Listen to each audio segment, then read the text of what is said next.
Good afternoon, everyone, and welcome to the Moley Family Athletic and Intramural Complex, home of your University of Tampa Spartans.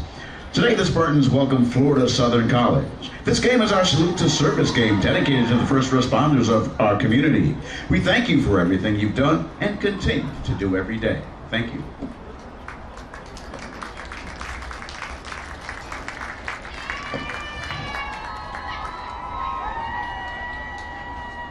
And now, here are today's starting lineups, beginning with the Mocs of Florida Southern College, who enter with a conference record of 1-0 and an overall record of 10-1.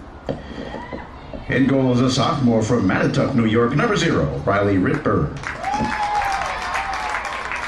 Attacker is a grad student from Wayland, Mass, number 2, Jackie Stoller.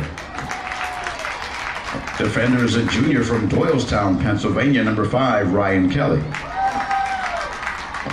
Midfielder is a sophomore from Charlotte, North Carolina, number 6, Reese Colwell.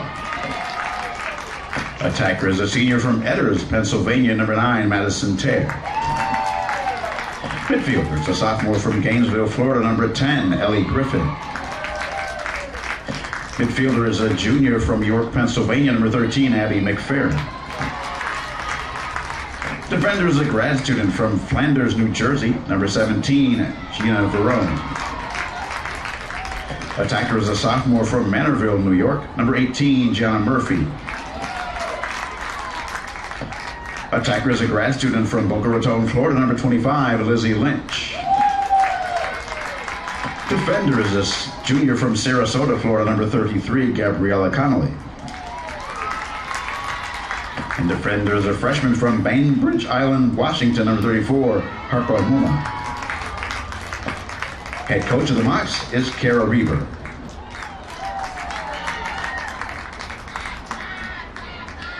And now, here are the starters for your University of Tampa Spartans, who entered today's game with a conference record of 2-0 and an overall record of 10-2. Midfielder is a senior from Sudbury, Mass, number 4, O'Neal Gallinson. Midfielder is a sophomore from Bohemia, New York, number 5, Aaron McLaughlin. Midfielder is a senior from Waxhaw, North Carolina, number 6, Cece Colombo. Midfielder is a grad student from Centennial, Colorado, number 16, Lizzie Pierpont. Defender is a grad student from Tampa, Florida, number 21, Holliston Wagner. Defender is a grad student from Smithtown, New York, number 22, Danny Water. Defender is a grad student from Whitehall, Maryland, number 23, Aaron Sistad. Midfielder is a grad student from Waxhaw, North Carolina, number 26, Gia Colombo. In goal is a senior from San Diego, California, number 29, Alex Walling. Attacker is a senior from Farmingdale, New York, number 31, Olivia Mott. Midfield is a junior from Ocean City, Maryland, number 34, Alyssa Romano. And attacker is a junior from Hudson, Ohio, number 43, Sarah Hinkle. Head coach of your Spartans is Kelly Gallagher, assisted by Kelly Gilday.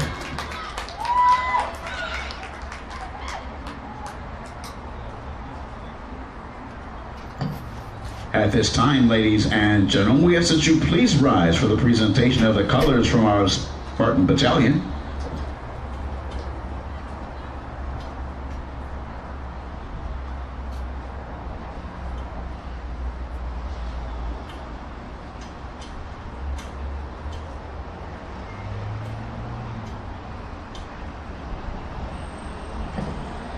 And we ask that you please remain standing for the singing of our national anthem.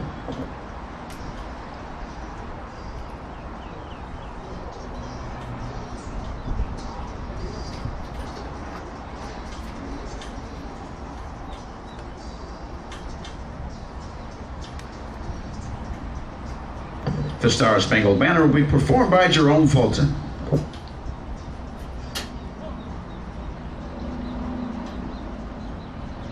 Oh, say, can you see by the dawn's early light. What so proudly we hailed at the twilight's last gleaming, whose broad stripes and bright stars through the perilous fight o'er the ramparts we once were so gallantly streaming, and the rocket's red glare, the bombs bursting in air, gave proof through the night that our flag was still there. Oh, say, does that star-spangled banner yet wave o'er the land of the free and the home of the brave?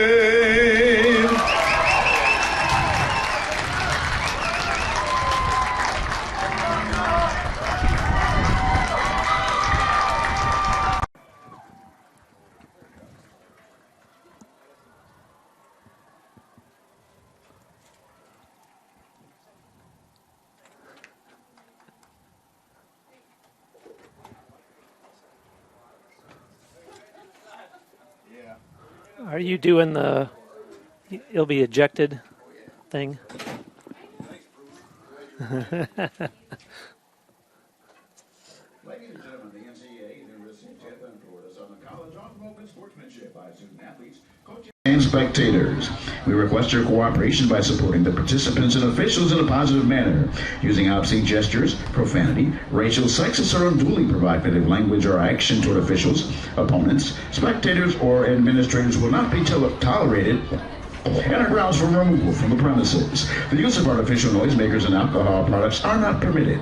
Smoking is permitted along the fenced areas outside the stadium. Thank you and enjoy the game. Good afternoon from the Namoli Family Athletic and Intramural Complex on the grounds of the University of Tampa campus.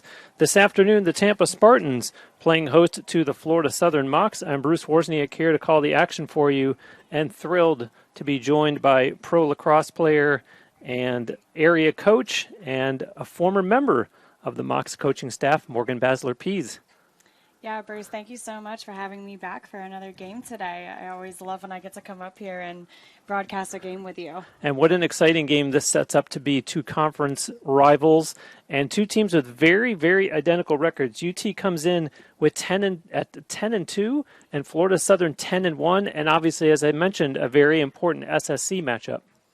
Yeah, you couldn't have picked a better game for me to come and be here for this, because this is going to be such a great matchup. I'm excited to see what's going to happen with this game. You have two really great teams that are coached by two really great people, and it's going to be an awesome game to watch here. And you were saying pregame that you're expecting this to be a physical game too.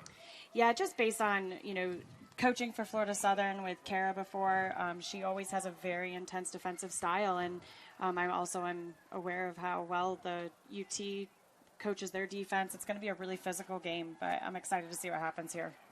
And on this opening draw, it's CC Colombo for the Spartans. UT is wearing all white this afternoon, starting off going right to left. And you see the opening draw controlled by Florida Southern, wearing all red, and obviously going left to right. Their starting goaltender this afternoon is Riley Rittberg. And down at the UT end of the field, of course, it's Alex Walling, as it'll be the Mocs with the opening possession. And they bring it down into Tampa's end of the field. A great afternoon for lacrosse, 90 degrees, our game time temperature. As you see it played over for Jackie Stoller. Looks to get around the defender. And now in behind the Spartans' net. Stoller being watched there by Holliston Wagner, comes around, and a shot from Walling with the save, and she probably wants to be tested early and get the blood flowing. Yeah, what could have happened better on that is she had the space, she had her defender beat, she just had to take those couple extra steps to get around the crease there and give herself a better angle for that shot. And so the Spartans coming back the other way. Danny Waters leading the charge. Drops it off for Lizzie Pierpont. And she throws it down in behind the Mocs net. Changes hands, a pass, and a shot. Scores! Just like that, Allie Peebles. The Spartans take the early lead, 1-14 into the game. Yeah, you'll see on the replay here that there was a great pick going right off the top there, and she came right off, caught the ball, and just got a nice top left corner on that shot there. And what a nice little season Allie Peebles is putting together. That is her 14th goal of the season, and she hits the 20-point mark in 2023. And Olivia Mott picks up the assist. And now we'll have the draw out at midfield. Cece Colombo once again, and looking to get the number off of the Mocs player. And the ball is out. And for those who are keeping score at home, that was Abby McFerrin on the draw for Florida Southern. And picked up by the Mocs on the far side of the field. Now a loose ball. And yeah, just a little bit of an illegal contact there, so it's going to stay Florida Southern ball.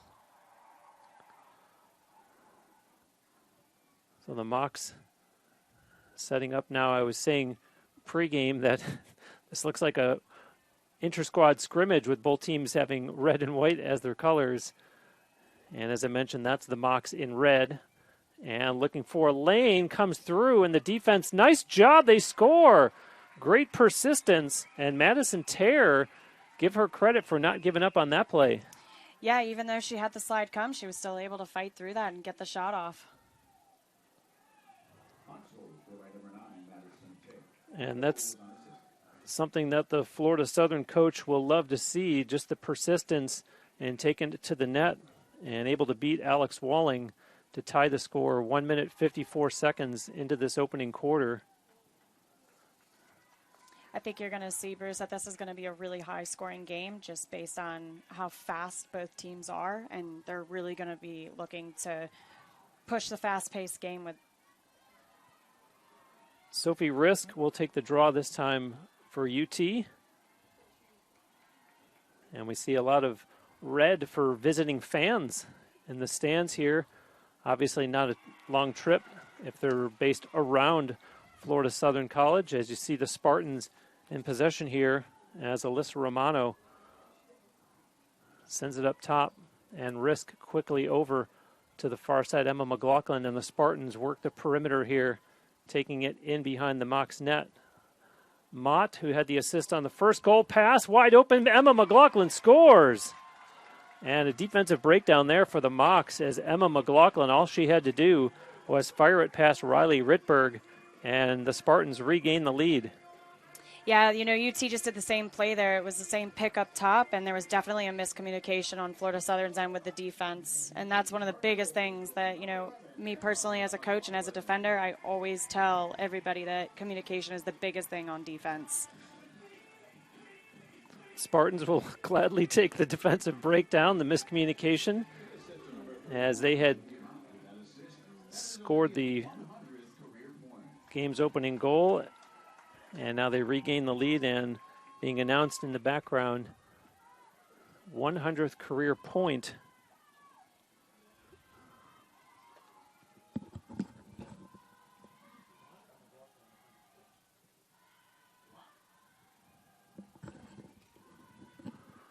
So Olivia Mott quickly hits 100 career points by assisting on both of UT's opening goals.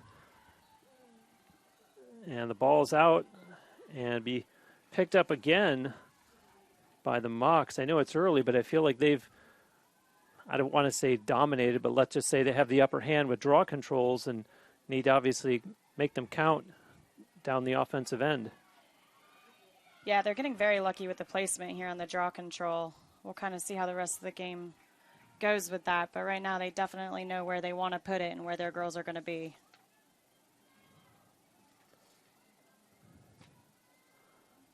And now up top, Mox looking to tie the game back up. Griffin gets around Emma McLaughlin, little pass there, and now quickly into the corner it goes.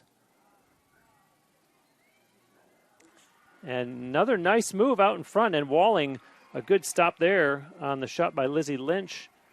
The Mox able to control the rebound, a fresh shot clock. They're coming in looking for more. Scores! So wasting no time, Madison Terre, I was looking for them to kind of establish a rhythm, maybe work the ball around the perimeter, and they took it right to the net. Yeah, again, Bruce, I think you're really going to see that both teams are going to really try to push the ball as quickly as possible. You know, Walling had a great save there, and Mox just came up with a rebound off of it, scooped it up, and took advantage of UT's defense not being set and went right to goal.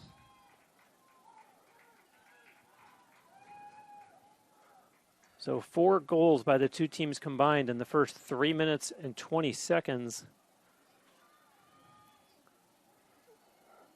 And Sophie Risk back out there for UT, Abby McFerrin for Florida Southern.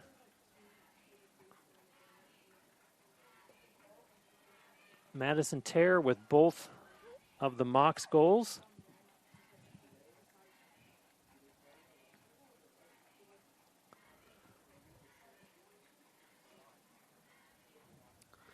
UT is 2-0 in conference play so far this season, and Florida Southern is 1-0, and can't overstate the importance of this game in terms of Sunshine State Conference rankings. Shot score!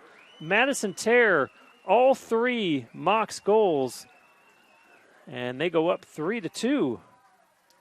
Florida Southern just won that draw control and pushed the fast break. They had the numbers, they got the quick dump and finished the shot off. That's a perfect example of how it only takes 10 seconds to score a goal in the game of lacrosse. And I think there's a tendency by fans watching a game like this to say, oh, call a timeout if you're UT. It's a little early to be calling a timeout just because it's 3-2.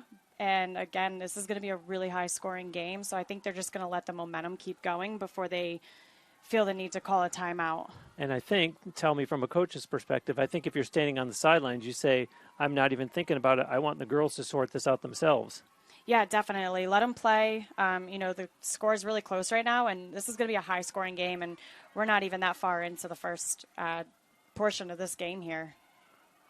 And now Romano being chased by Jackie Stoller and sends a pass over to the far side. The Spartans will take it down in behind the Florida Southern net. Now out on this side, Pierpont takes a couple steps back, sends it up top. And Colderman with a little nifty move tries to fight her way through 2 defenders, and the loose ball will be picked up by Cece Colombo.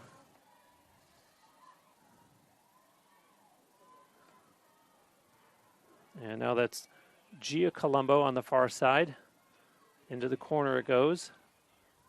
And in behind the Mox net, Pierpont weighing her options. Colderman has a lane, and it may have been deflected as it goes high and out of play. Possession remains with the Spartans. And Gia Colombo puts it back in. Colombo, little burst of speed, bounce shot, scores! Gia Colombo ties it up for UT.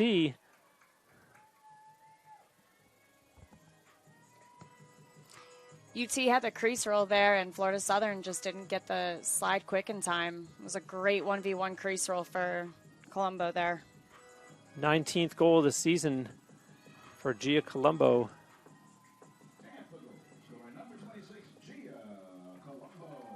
And Morgan, so far they're making you look good with your pregame prediction that this would be a high-scoring affair, or at least a lot of offense, which it's kind of saying the same thing 2 different ways. But 4:31 into the game, and we already have a combined total of 6 goals. And I think it's safe to say that if there's going to be this kind of back and forth, it makes things like draws, it makes things like loose balls that much more important. It's definitely going to make every 50-50 ball extremely important at this game. Draw controls especially, with the amount of goals that keep going in. And that one to the Spartans. And away goes Alyssa Romano being chased by Stoller again. Sends it over to Gia Colombo, who just scored to tie the game at 3. Pierpont looked in front. Sarah Hinkle not able to get it to her in time. And it goes up top instead to Colderman. Cece Colombo over to Gia. And back behind the net it goes again. Olivia Mott. Colderman. And Peebles, who had the Spartans' first goal. Gia Colombo cuts in, bounce shot, scores! And she went 5-hole on Riley Rittberg. And UT back in the lead. You'll notice that that's 2 in a row that UT has gone for the isolation play, either from the crease or up top, and it seems to be working because Florida Southern is just not getting that quick slide there.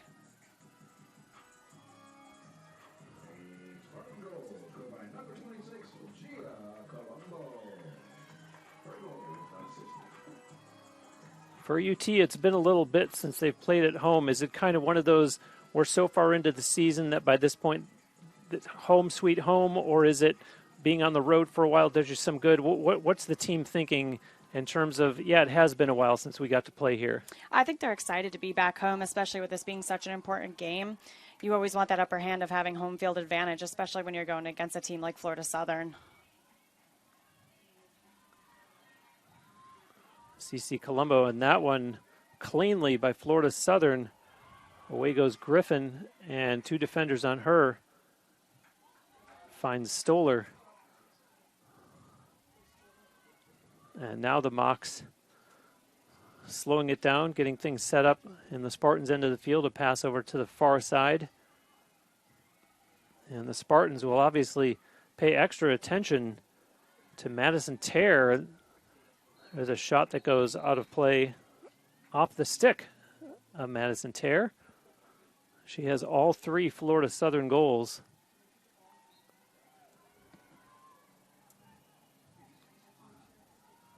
And on the restart, McFerrin sends it way up top.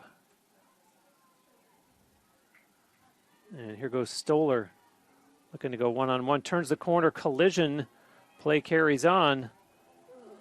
Stoller goes in behind the Spartans. Now a little spin move, and Alyssa Romano doesn't bite. Sticks with her, and they send it to the far side, and up top now is Terre. Terre has a lane, takes a shot, scores! Amazing. It's Madison Terre 4 and the Tampa Spartans 4. Yeah, Madison Terre is definitely having a game. They're just setting her up for those isolations, and you'll notice that she's not afraid to take it 1v1. She's not afraid for that contact to happen. She gets right back up, and she's ready for the next one. And Terre came into this game with 25 goals in quote-unquote just 8 games. And already with 4 in, you might as well say, the first half of the first quarter.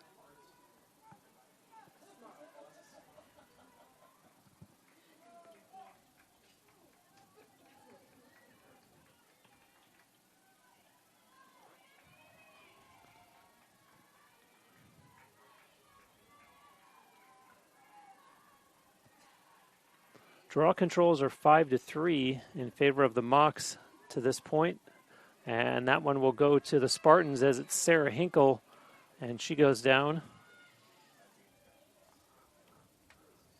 And away goes Gia Colombo. Down behind the Mocs net it goes.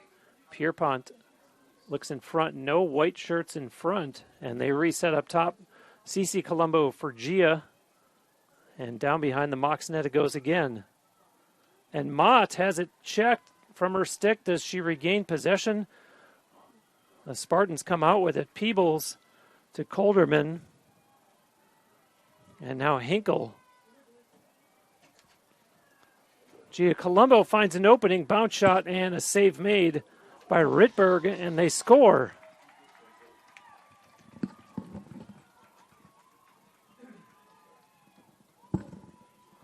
Gia Colombo with her second goal of the game.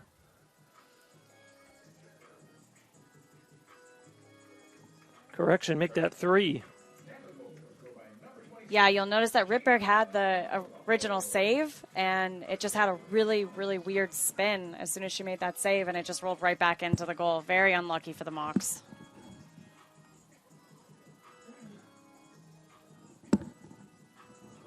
So Gia Colombo with 3 for UT and Madison Tare with all 4 of the Mocs goals.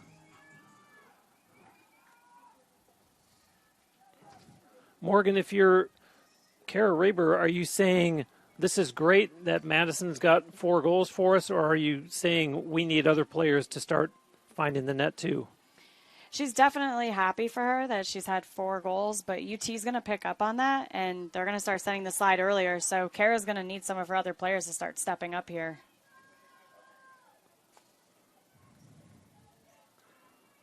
Spartans in possession here. And away goes Sophie Risk, gets across the line to the far side it goes, and now down in behind the Mocs net.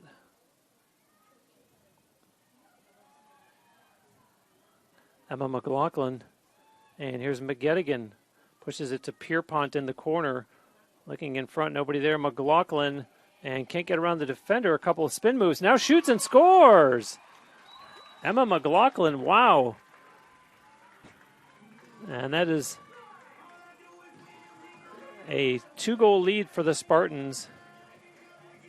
And you'll see that UT is just setting up for that isolation, and the girls on the far left side, those attackers, are just pulling their defenders so far away and trusting that ISO from up top there, that the slide is just so far away that they can't get there in time, so she's able to free up her hands and get the shot off. 19th goal of the season for Emma McLaughlin.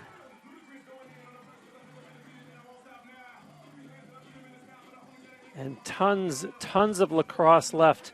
So to get excited about a 2-goal lead, to say if they could just get the next one and it's a 3-goal lead, way too early.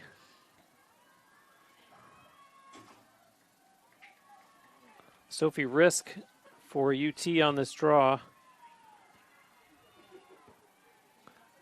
And 5-5 now, draw controls, which means that UT has won at least the last 2.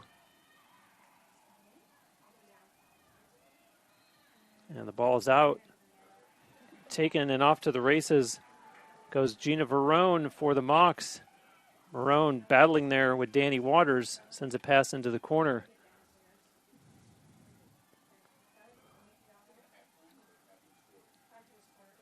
Working from the far corner is Lynch, and up top it goes. This is Griffin. Over now for Stoller. Stoller looking to go one-on-one against Alyssa Romano. Backs up and sends it in behind the Spartans' net. And nice little spin move there, but not able to get a shot away. Lizzie Lynch had lost the angle behind the net. Stoller changes hands, now back the other way. And Alyssa Romano, good defense there. And Stoller lost ground.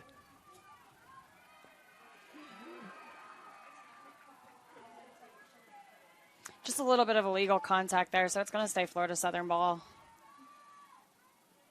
They're going to have her go 4 behind, and it's not going to be a free position because it happened outside of the 8-meter, but she will get the ball at the 12 with her defender going 4 meters behind her. And that is Madison Tare.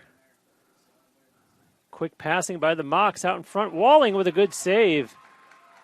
A great look at the net there for Florida Southern. And now an opportunity for UT to go to work on offense and see if they can make this a 3-goal lead as McLaughlin sprints down, pass in the middle with some room is Pierpont, and the defense collapses quickly on her. Back behind the net it goes. Out in front, McLaughlin has room, and that one goes out of play. I believe that Rittberg might have gotten a piece of that one.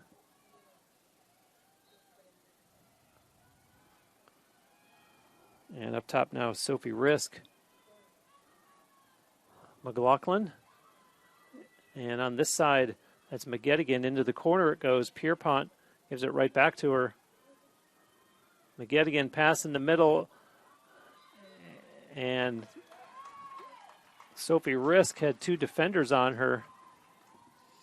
Yeah, check to the sphere there, so she's going to get an 8-meter free position.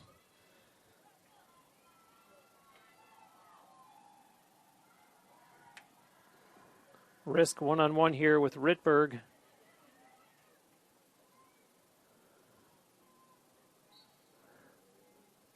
It's a bounce shot away, and Rittberg got a piece of that one. And cross the body check there, so it's going to be Mock's ball.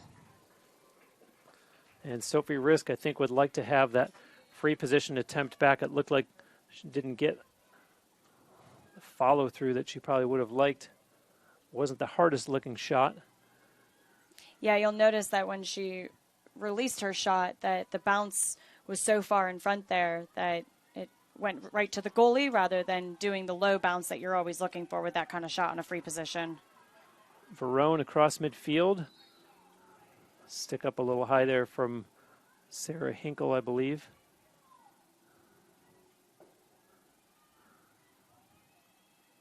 .422 to go in the first quarter. 6-4, Spartans in the lead. As it goes in behind the UT net.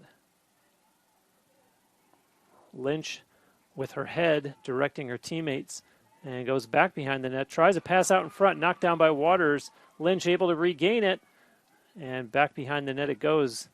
Oh, and Jackie Stoller was jumping up and down in front of the net. It was so wide open. Illegal contact there, so we're going to have another free position here for Florida Southern. And what you'll notice, Bruce, is that not many goalies are left-handed here. So for the Mocs to go up against a left-handed goalie, they're going to have to change up typically where they place the shot just because Alex is a left-handed goalie.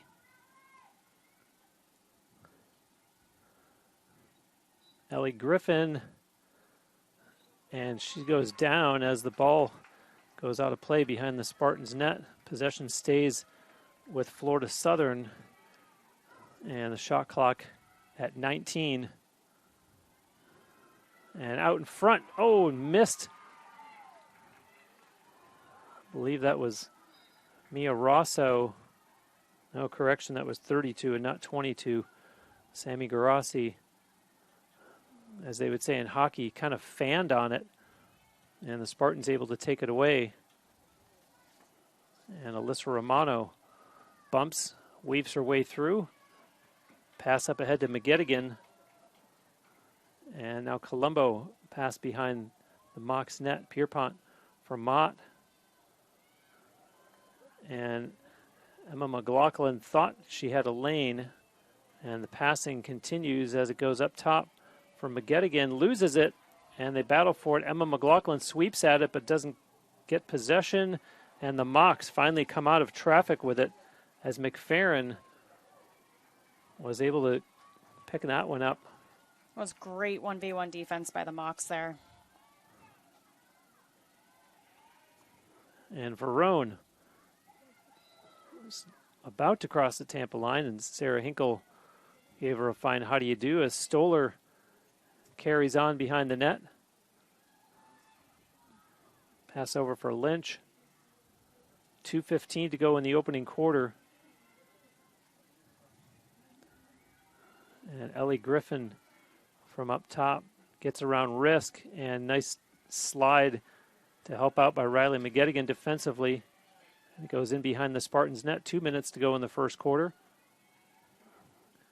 Again, Lynch directing traffic with her head, and that's going to be a shooting space call there. Great ball movement by the Mocs. They were able to get it around, get UT's defense completely off guard, and when she went into for the pump fake, she got the shooting space call, so that's going to be a free position there for the Mocs.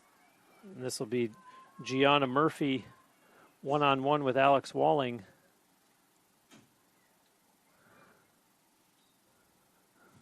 Murphy is checked, and down she goes, the official near the goal crease with the flag out right away. Yeah, a little bit of illegal contact there to the back, so she's going to go ahead and get another chance at this free position.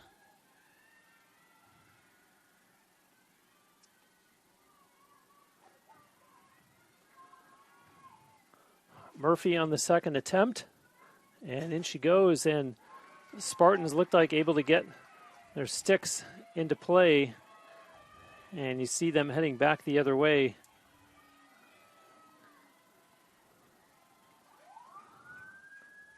And a little bit of trouble getting it across midfield. Now Romano has it knocked from her stick. It's loose. And the Spartans able to pick it back up.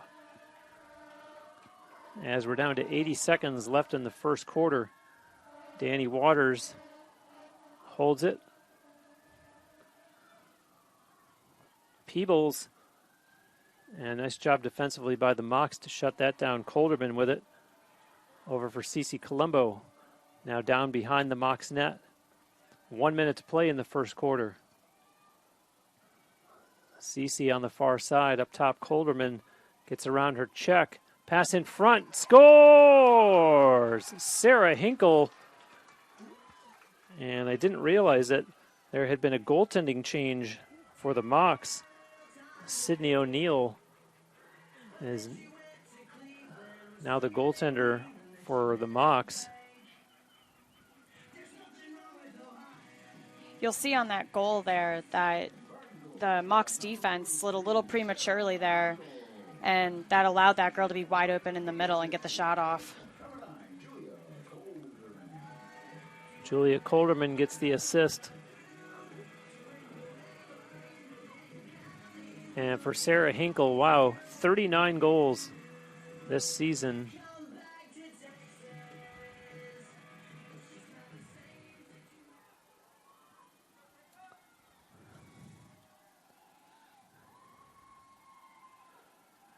Morgan, thoughts on the goaltending change for the Mocs?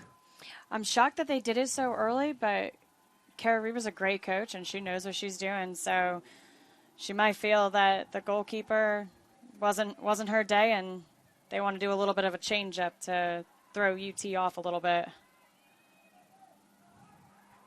And probably better to err on the side of let's do it now instead of if unfortunately we fall behind so much. Try to give them a shot in the arm sooner than later. UT just got a yellow card, so Mocs are going to be man up here. And this comes with 36 seconds left in the first quarter. Which means that UT will start out the second quarter man down as well. Check to the head, 2-minute penalty against Gia Colombo. And so the door opens for the Mocs here as they have fallen behind by 3 for the first time in this game. Behind the UT net and out to this side, Stoller, and they move it quickly to Madison Terre. Terre once again. 15 seconds left in the first quarter. Pass down low, good ball movement, but not able to get a shot away. Garasi. Terre has a move inside, and it goes right to Walling. And she looks up at the scoreboard and watches the opening quarter expire, and her team with a 3-goal lead. The Spartans up 7-4, and we'll be back with the second quarter here on TampaSpartans.tv.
And we're back at the Namoli Family Athletic and Intramural Complex. Bruce Wozniak along with Morgan Basler-Peace.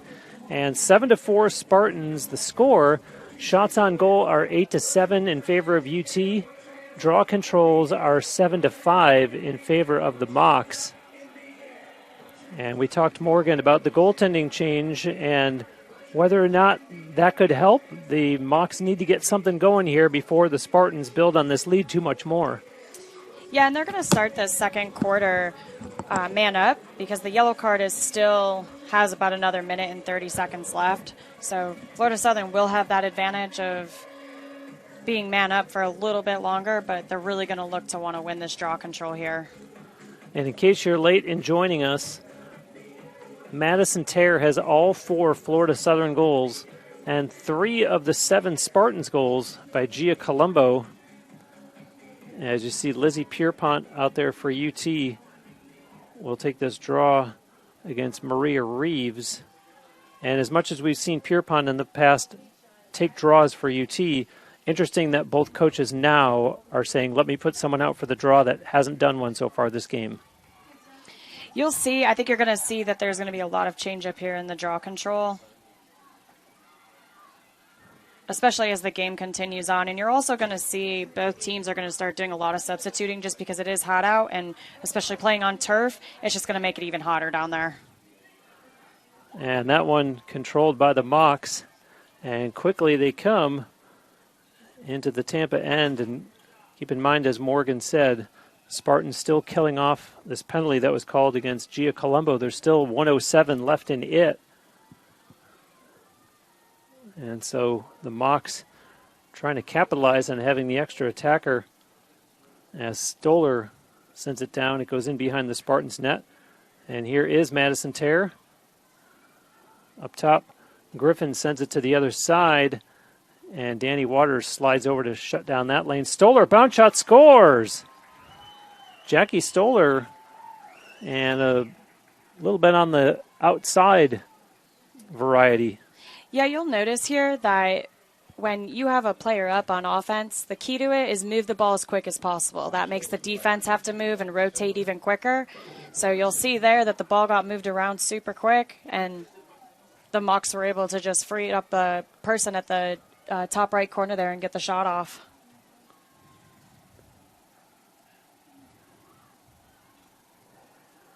And we are still at 90 degrees, which was the temperature at game time when we started 34 minutes ago. The thing about playing on turf, though, is that it always goes up about 10 extra degrees down on that playing field. And there is a giant fan down on the sideline, and this is the first time that we've seen these tents over the sidelines this season, I believe. And I wonder if that's medical tents, if it's to maybe provide some extra cooling. Obviously, they were fair and gave it to the opponents as well, but I don't recall seeing those so far this season. And 4 of them battle for that one, and thought the Mocs were going to get it, and Sarah Hinkle able to possess for UT. And so now off goes Sophie Risk. Risk bumping there with Haley O'Donohue. Just a little bit of illegal contact there, it looks like. It's going to stay UT ball, but you'll also notice that the yellow card is now up, and we're back to a regular 7v7.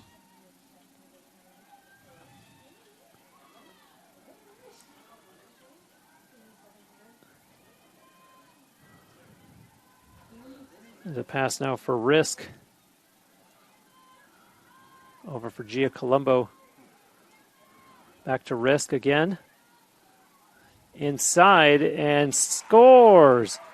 Sarah Hinkle finishes, but what I had seen there was the Mocs defense. They had 2 or 3 that came up real high and left someone open down low, and in this case, it was Hinkle.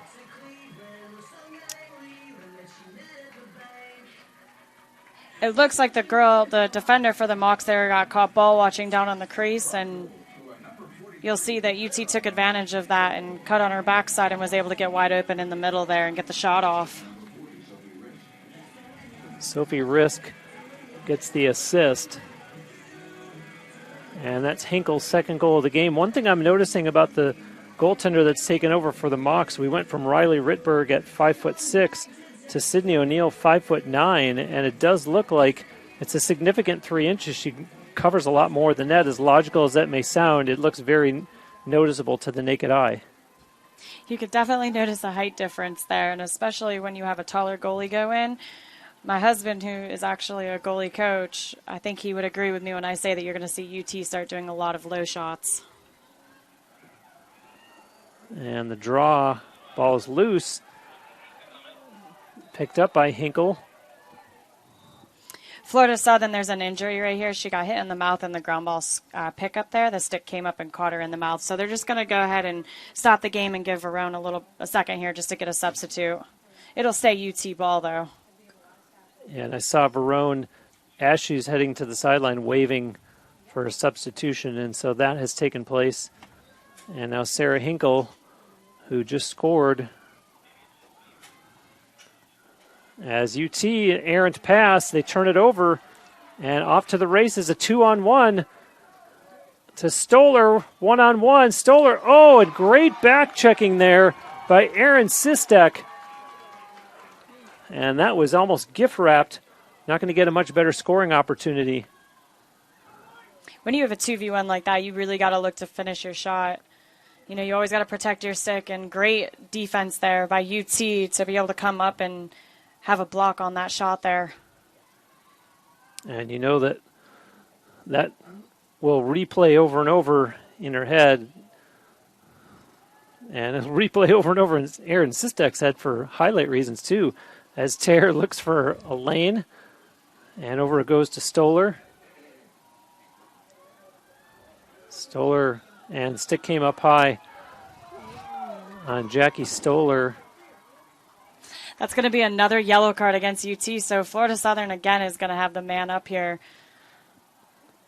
And it looks like she may have just gotten her to the head. You know, it's tough with the girls' game, especially from a reffing point, is that you can't see everything, but sometimes when a girl gives a little bit of a head nod, you typically will get that call. Spartans, you may have noticed, making significant personnel changes there.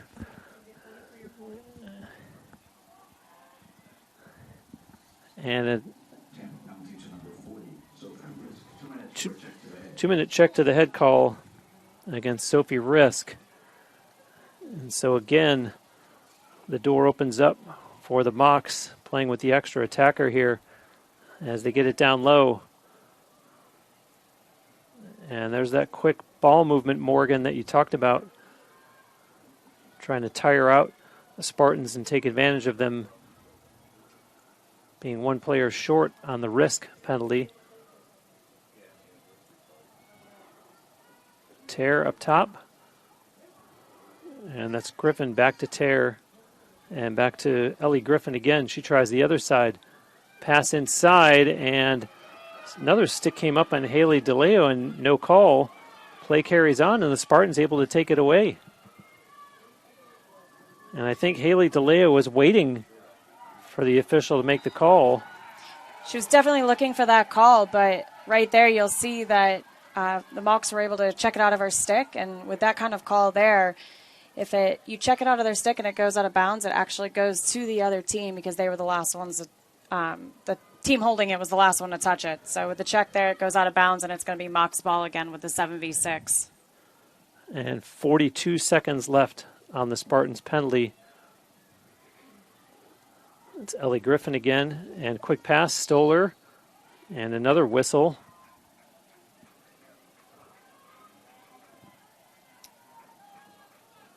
Looking to see what they called here. I'm trying to see if they called it looks like it could possibly be a shooting space call, especially because they're having that low defender go 4 behind up on that 12, and it looks like the Mocs are going to get the free position. Jackie Stoller, one-on-one against Alex Walling, and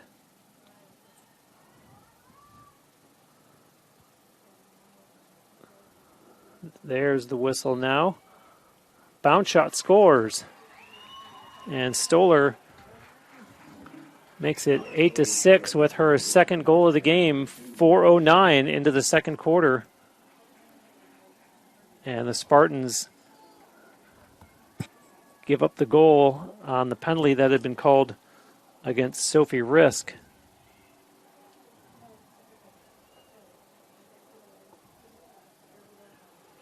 It's crazy that we're only a couple minutes into the second quarter, Bruce, and the score is already 8-6. Sometimes that's what you'll see for a final score in a regular women's lacrosse game. Yeah, or in a high-scoring game, it might be 8-6 at halftime. And still 10:51 to go here in the second quarter as CC Colombo jogs out to midfield for UT to take this draw against Maria Reeves. Wow, Reeves a long way from home down here in West Central Florida and hails from Everett, Washington.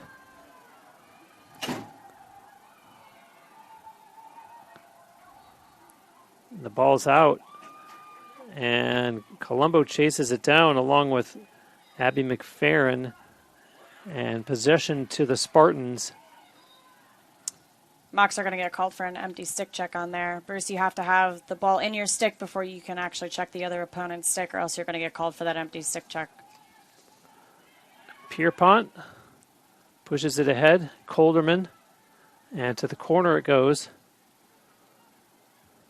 And behind the Mocs net, knocked out of the stick of Olivia Mott. Now it's kicked. And Sarah Hinkle with a fortuitous bounce there as the Spartans' possession continues. CC over for Gia. And now Julia Colderman fires a pass down low. Shot, and a save there by O'Neill. And they had Sydney O'Neill out of position, but still a tough angle as you see a loose ball. And lots of white shirts there, and indeed the Spartans come out of the pack with it.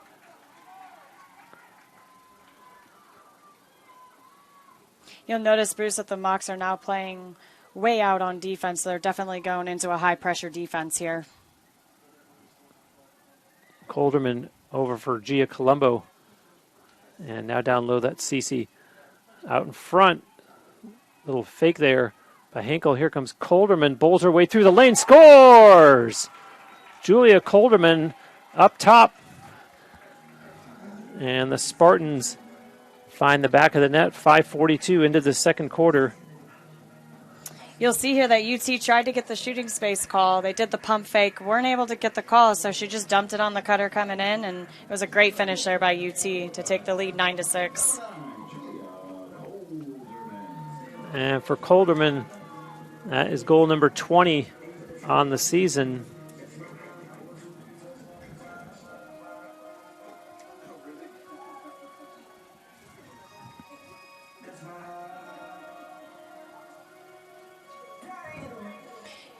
CC Colombo and Maria Reeves once again on this draw.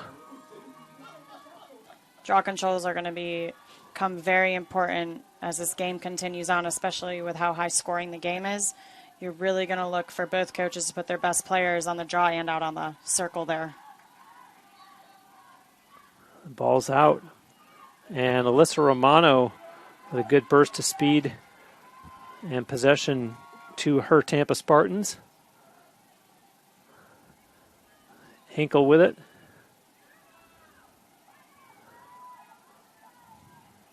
Mocs are still in that high-pressure defense there. Pierpont in the corner now behind the Mocs net it goes. Colderman to Gia Colombo. And Gia trying to avoid the stick check from Reeves. Up top to Colderman again. Almost the same play, this time to the corner. Colombo to Pierpont. Good ball movement by the Spartans, and Olivia Mott goes down. So you're going to notice here, Bruce, that Kara Reber has completely changed up what defense she's in. The Mocs are now in a backer defense, so you're going to see UT move the ball around a lot quicker, because what happens in a backer defense is you have the girl pressuring out on the ball, and you have another person that is behind, so that no 1v1 isolations, which is what UT's been doing most of the game. You can't really do that because when you have someone that's in the backer, they're chasing the ball around to take away that one-on-one to the goal. So it really relies on quick ball movement and feeds. Colderman, good look, finds Peebles. Good defense, however. Behind the Mocs net, to Colderman up top again. CC Colombo tries to get a step, and the other defender slides over. Colderman, a long shot, and O'Neill saw that one all the way. We don't see a whole lot of shots from out that far in the women's game, and I think she was hoping to catch Sydney O'Neill sleeping. See that turned over. Here comes the Spartans trying to exploit the turnover, and picked up by the Mocs. Hold on. That's just going to be an interference check on UT, and it's going to stay Mocs ball as they try to get it over to their end of the field and try to do something with their offense here. And seconds away from the halfway point of the second quarter. And that's Harper Muma for the Mocs. And now DeLeo sends a pass over. Stoller trying to get past Danny Waters. And they are going to call an offensive charge on that, and it's now going to go to UT for this. Oh, and Danny Waters, she goes down. I had a feeling that this game was going to start getting more physical as the clock started going down.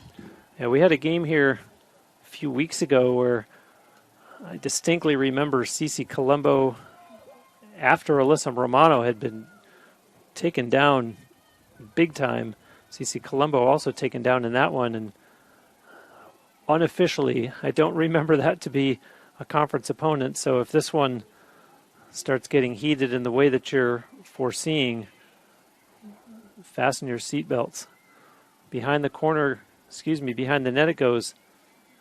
And the Spartans, there is that quick ball movement. And a stoppage, however. It looks like they might be calling shooting space, which I'm a little surprised by because it didn't look like UT was actually going to shoot the ball. It wouldn't be a 3-second call because she was marked up in the 8. So the only thing that I can assume here is that they got called for. Allie Peebles. O'Neill with the save, and now Sydney O'Neill outlets to this side of the field. And Harper Muma on the run. She heads towards the direction of her own sideline, now needs help. And Muma under some duress as Olivia Mott comes up for the Spartans. Kara Reba saw that she was getting a little trapped there on the sideline, so she took advantage of that and just called the timeout just to be safe. And we will step aside as well and be back with more lacrosse on TampaSpartans.tv.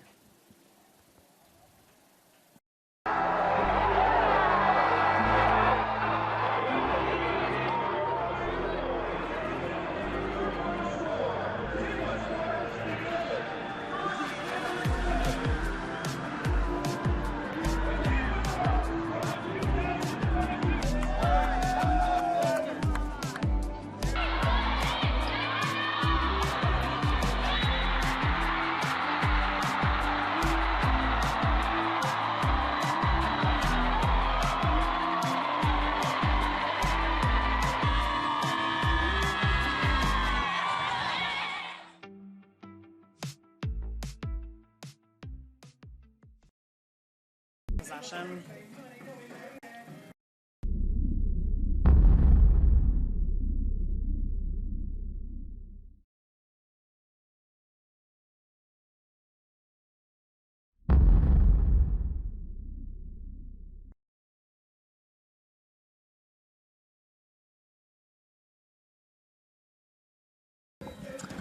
Back live at the Namoli Family Athletic and Intramural Complex.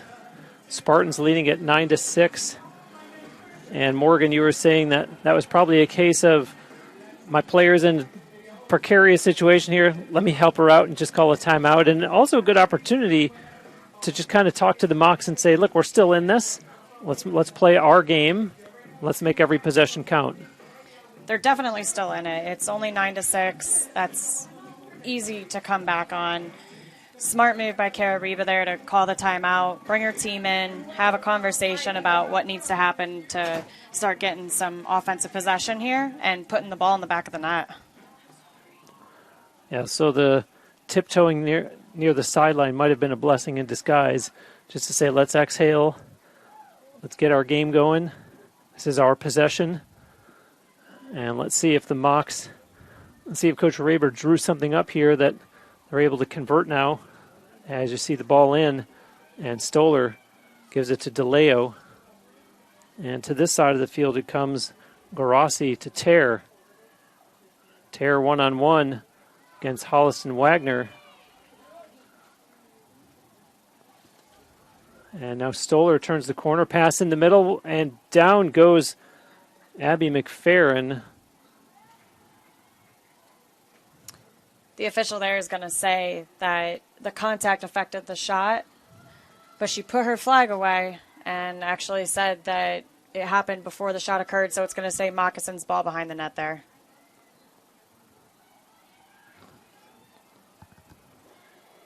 Down the lane goes McFerrin and into high traffic.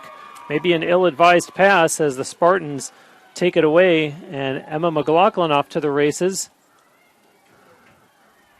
McLaughlin crossing the Florida Southern line. Into the middle it goes Gia Colombo. And now risk for Emma. Into the corner goes Gia Colombo. Pierpont and Allie Peebles. Nice job by the Mocs. And back they'll come the other way. Although two Spartans defenders there on Haley O'Donohue. That backer defense really seems to be working out well for the Moccasins here. 4 minutes, 15 seconds to go in the second quarter. And Garassi on the far side for DeLeo, and now to Stoller. This is Madison Tear. Tear looking to go one-on-one. And gets a shot away and scores. Wow. Oh, that's a goal scorer's goal as she picked the far side, beating Alex Walling. And the Mocs draw within 2.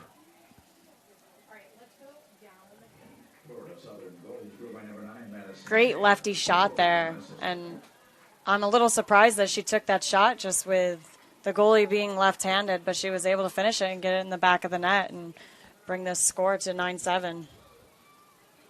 And that is the 30-goal plateau for Madison Tear,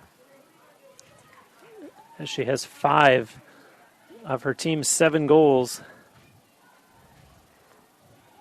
Cece Colombo and Maria Reeves ready to do the honors. Draw controls are 9-8 in favor of the Spartans to this point. Bruce, you'll notice that they set Tara by herself over on that left-hand side to do the isolation because she's the player on that field that's on fire for the Mocs right now, so why not set her up for success to go 1v1?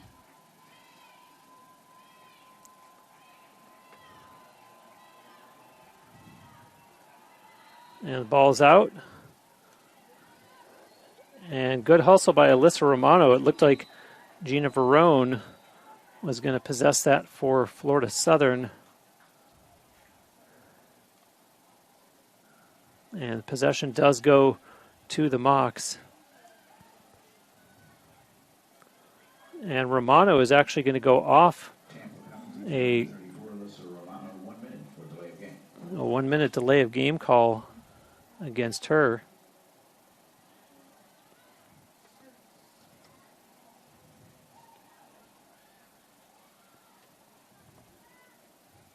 This comes with 3:49 left here in the second quarter. And here goes Verone. Gets around Hinkle. Verone gets past Olivia Mott and now drops it off for Stoller. Mocs have another advantage for 7v6 again. We'll see if they look to make the quick passes and take advantage of this minute. I'll tell you what, Coach Raber has done some serious recruiting nationally. If you look up and down their lineup and see where these players are from. Jackie Stoller from Massachusetts in front. They score! DeLeo! And it's 9-8. That was beautiful ball movement there by the Mocs. They moved the ball quickly, which is what you're supposed to do when you're man up, and they were able to find the open girl in the middle there and finish the shot. And to finish that thought about the diverse geographic lineup that Florida Southern is fielding, New York, Maryland, Massachusetts, Pennsylvania, North Carolina, New Jersey, Florida, Tennessee, New Hampshire, and that's just at a quick glance. As I mentioned before, Maria Reeves being all the way from the Pacific Northwest. And a fine, fine team that's been assembled for the Mocs. As I mentioned, coming into this game with an impressive 10-1 one-loss record. Bruce, as you'll see, you'll definitely see some New Yorkers here on the Mocs side, just because that's where Kara Reba's from. So in the summertime, she has a tendency to want to go up there, not just for some family time, but also to do some recruiting. UT had led this 9-6. The last 2 goals have been scored by the Mocs. Spartans working on, well, they are working offensively, but we have a whistle stopping play.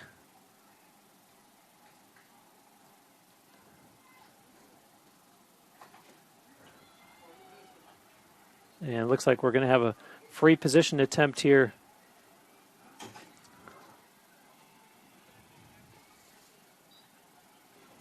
And there's the shot, and Sydney O'Neill, nice save, and the Mocs get the rebound as Griffin off to the races.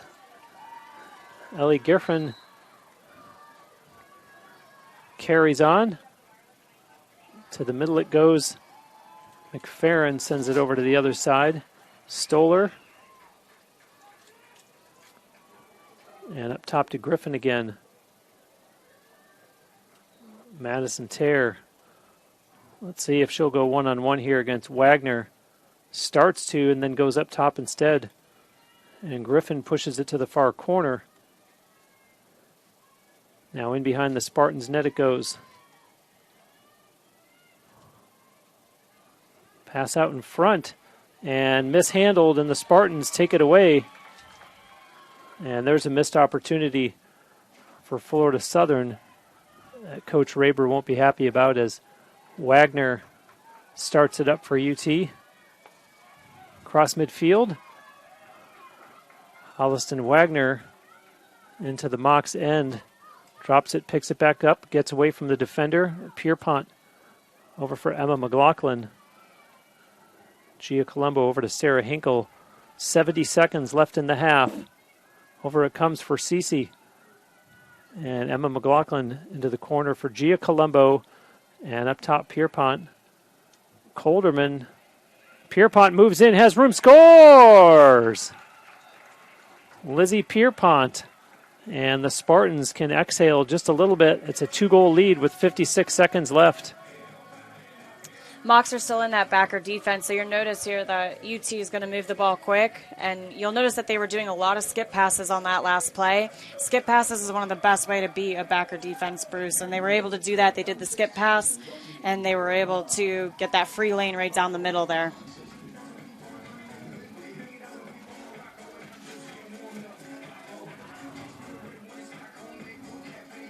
So glad you could be with us on this Wednesday afternoon, a Sunshine State Conference showdown between the Tampa Spartans and the Florida Southern Mocs, as it's Cece Colombo and Maria Reeves once again.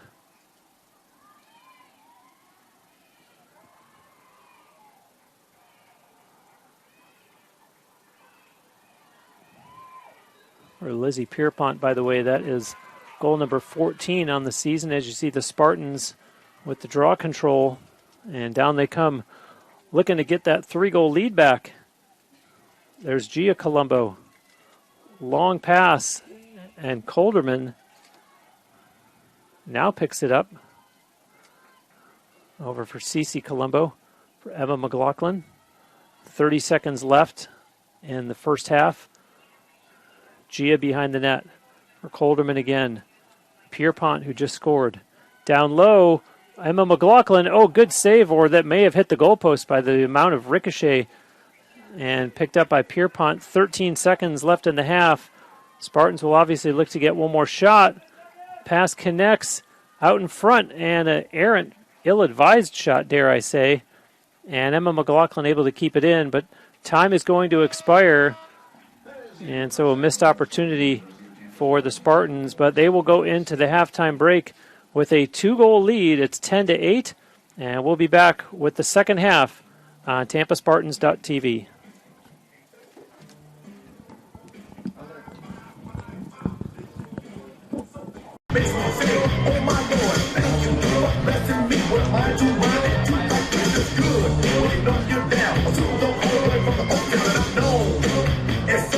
All right, everybody, if you think that you can beat a cadet, come on down and do push-ups or pull-up contest. Come on down right now.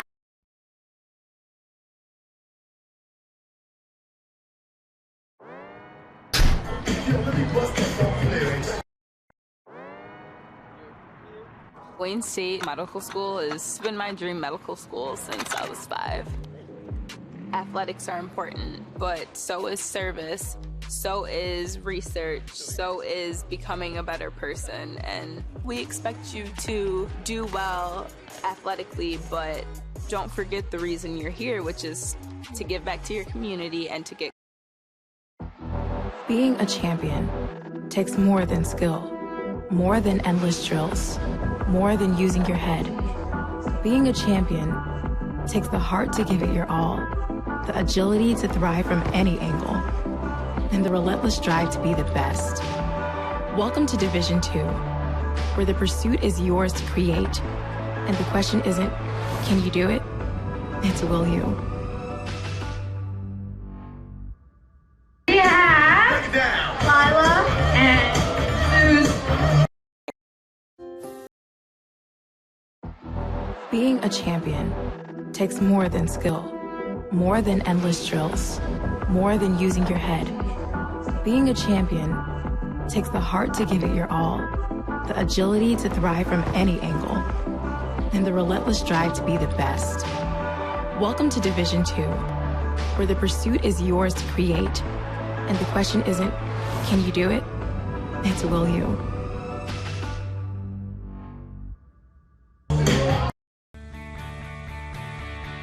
This is the University of Tampa.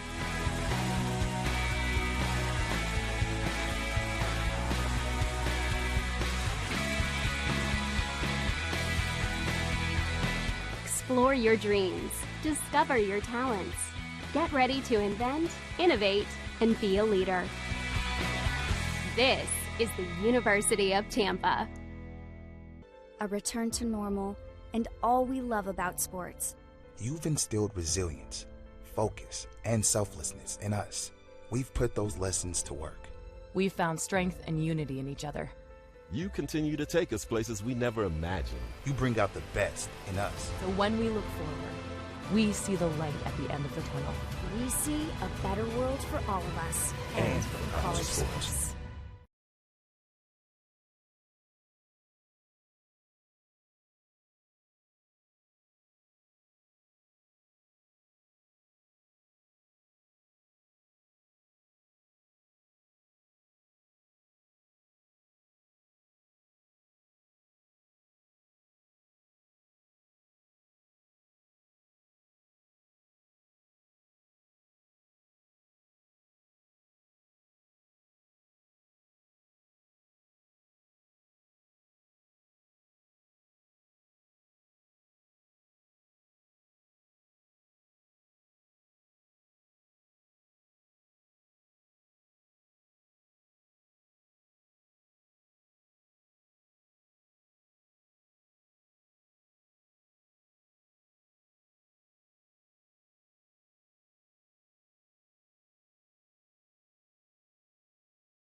Interested to see how both teams come out. I can definitely tell you at halftime that both coaches are very confident that their teams are going to come out strong and want to take over the second half. But I wonder, does Kelly Gallagher make any adjustments? Her team up 10-8, balanced scoring. They're not leaving it all on one player. What might she be tweaking here or there? I think she's definitely going to go over. If the Mocs are going to come out in that backer defense again, then you're definitely going to see Kelly make some adjustments with what they're doing with that, because you'll notice that as soon as the Mocs went into that backer defense, UT struggled a little bit to keep that pace going of the 1v1 to goal. They had to start moving the ball a lot quicker and see the field a little bit better.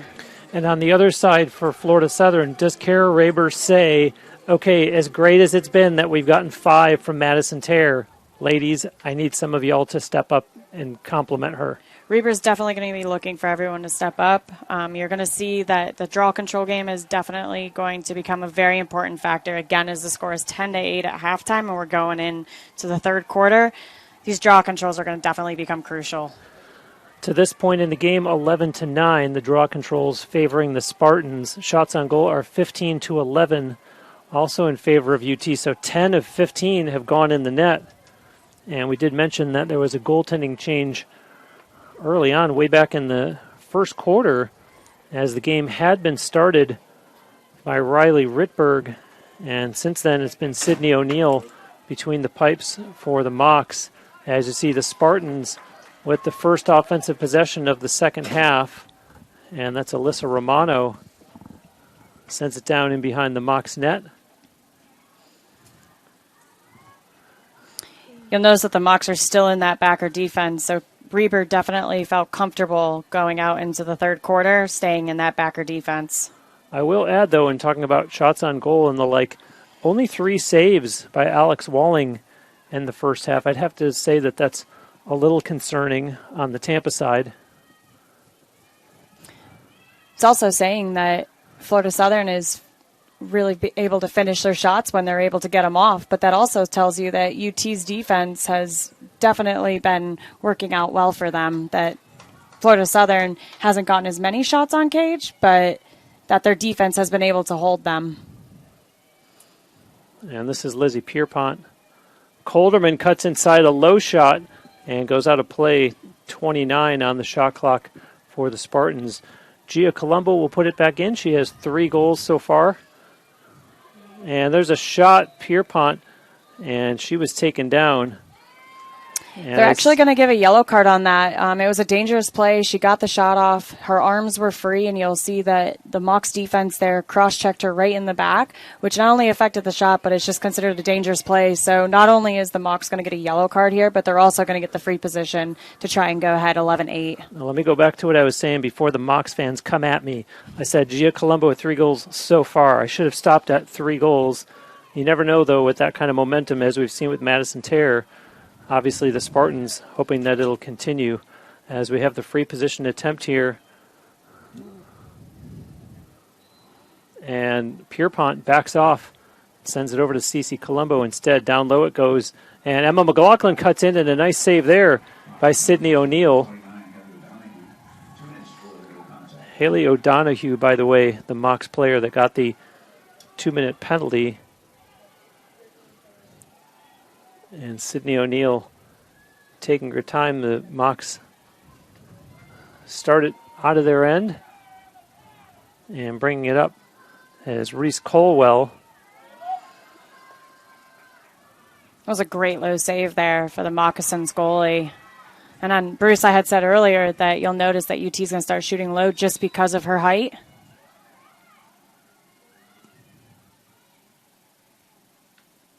And it looks like UT may be getting called for the offsides here, but they corrected it, and it's going to stay Florida Southern ball.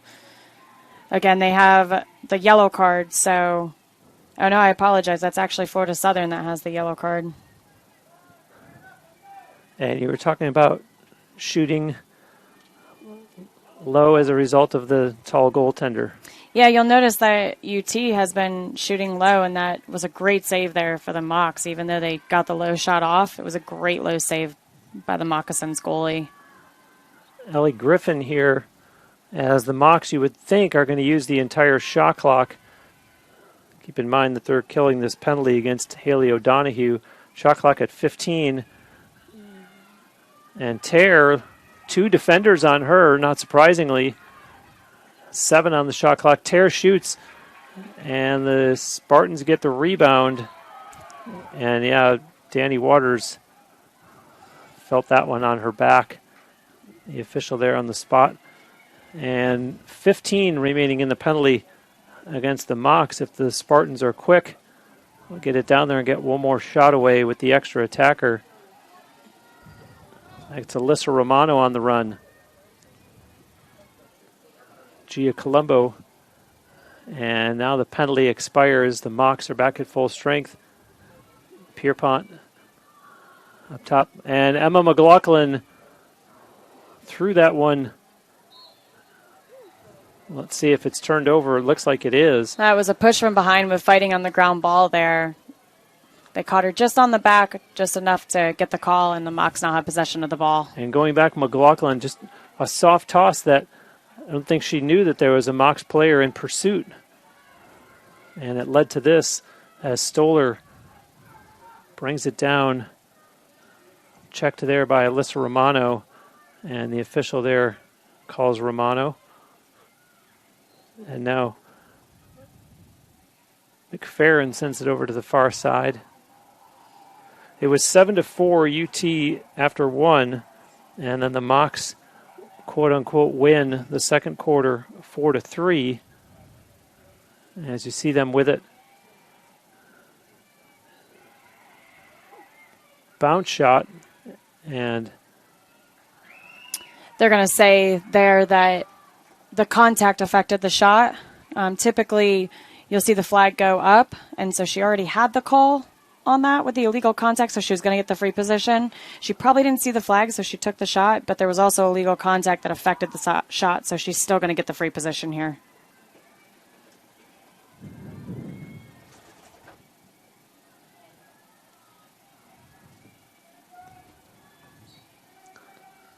And there's the shot. It goes wide and out of play. Gianna Murphy, I believe, was the Mocs player that had the free position attempt. For some reason, that 8 on the back of her uniform was playing tricks on my eyes. Mocs were able to get the shooting space call here with the drive to cage. You'll notice that she drove in strong with the right, rolled back to the left, and was able to catch UT's defense off, get the free position shot based on shooting space. And bouncing that one up over top of Walling, and the Mocs draw within 1.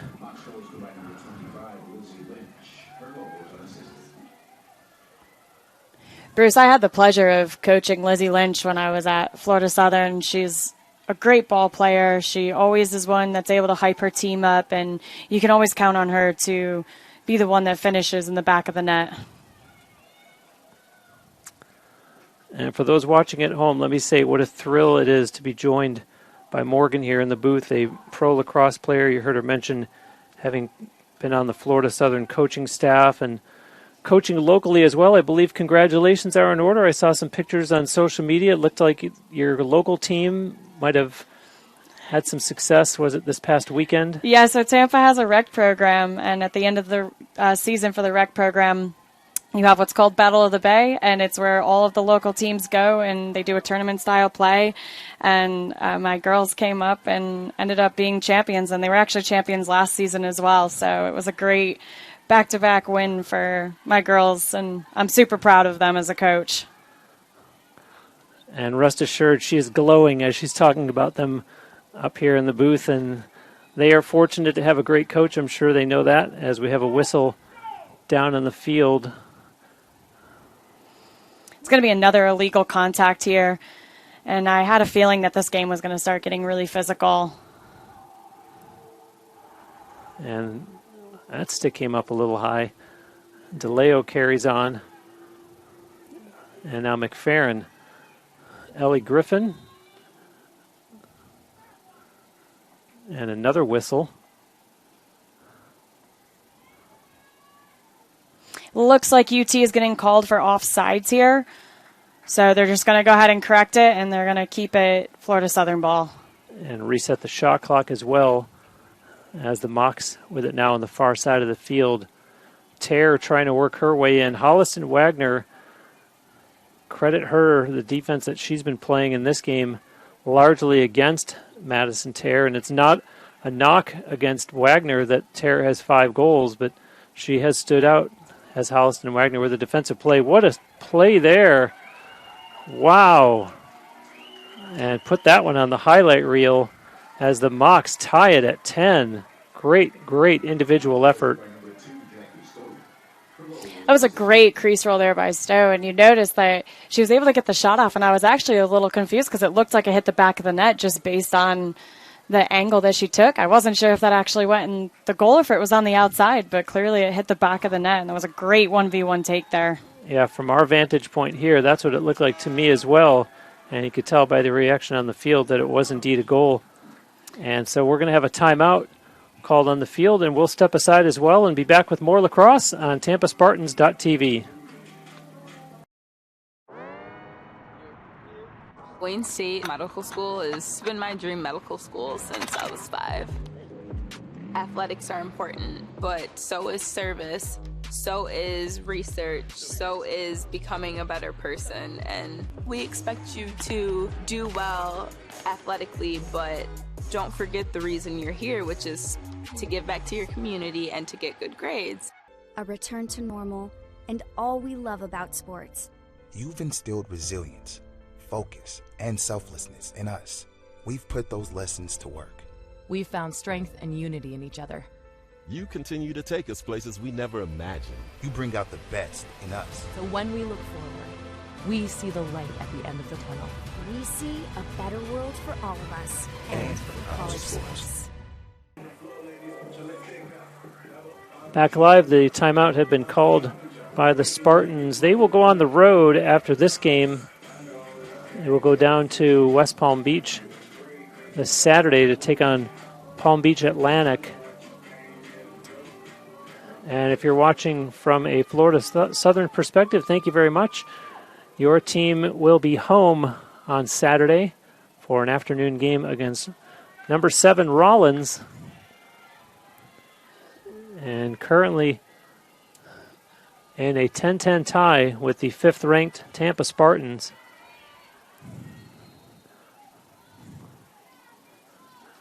And possession to the Spartans. CC Colombo gives it to Alyssa Romano. And Romano with the pass ahead. Gia Colombo. Down it goes behind the Mocs net. Pierpont with it. Pierpont being closely marked there by Gina Verone. And now they get it back in behind the Mocs net. Up top with it, Colderman. And now Peebles. Pass misses. Two of them chase it down, and Colderman will pick it up. Peebles being closely checked. Over it goes, CC Colombo. Looks to Gia and instead goes down low. And I believe that's Olivia Mott back there. Mott hit the 100 career points plateau earlier in this game. Scores! Julia Colderman.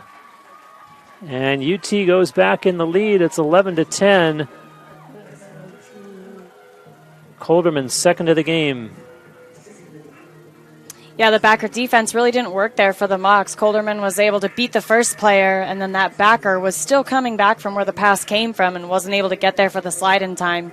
You'll notice that Colderman was able to take a pretty far out shot there, but it worked out for her, and she was able to finish it. 21st goal of the season for Colderman. Unassisted. And the Mocs just can't seem to get back onto the lead. They got the game tied up, and the Spartans able to get the next one, but lots and lots of time here, not even halfway through the third quarter. And stay right where you are. We've got a great second half here. Obviously, these two teams very familiar with one another. And down to the field went Ellie Griffin.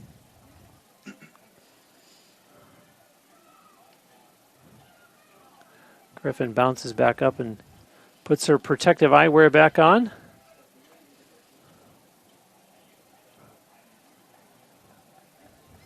And play resumes. Jackie Stoller.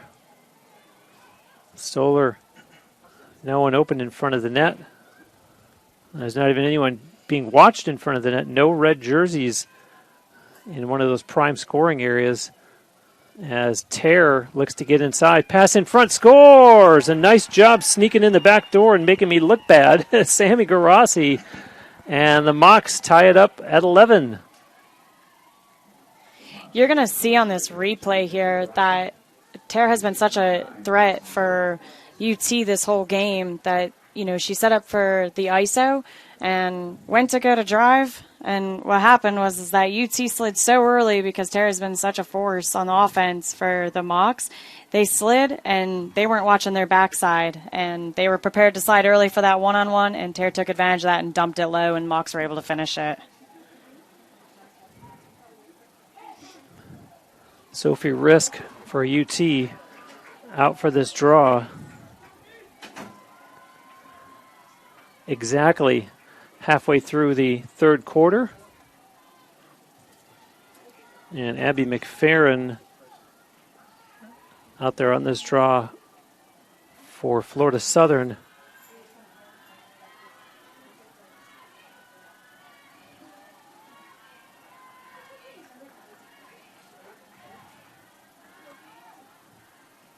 The official's still not quite happy. And Risk moved her stick at the last minute.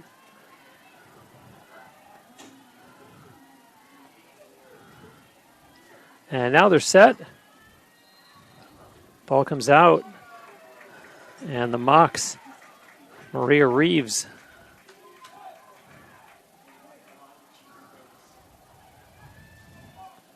Reeves holds on to it. Goes back the other way. And gives it to DeLeo. Haley DeLeo being closely checked by Alyssa Romano. Tries to get around her. And again, Haley DeLeo had the similar play at the other end of the field where the stick came up high and waited for the official's call while the play carries on. Just been in the wrong place at the wrong time. And they're actually going to call her there for the charge. So it's actually going to go to UT and be their ball. And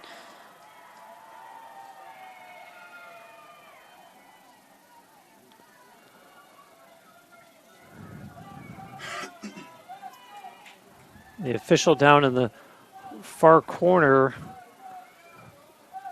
got her notepad out, and I think she's looking up at the scoreboard also, noting the time 6:48 to go in the third. And now play resumes as Alyssa Romano brings it up. Romano changes hands, comes to the near side, gets around a couple of Mocs players.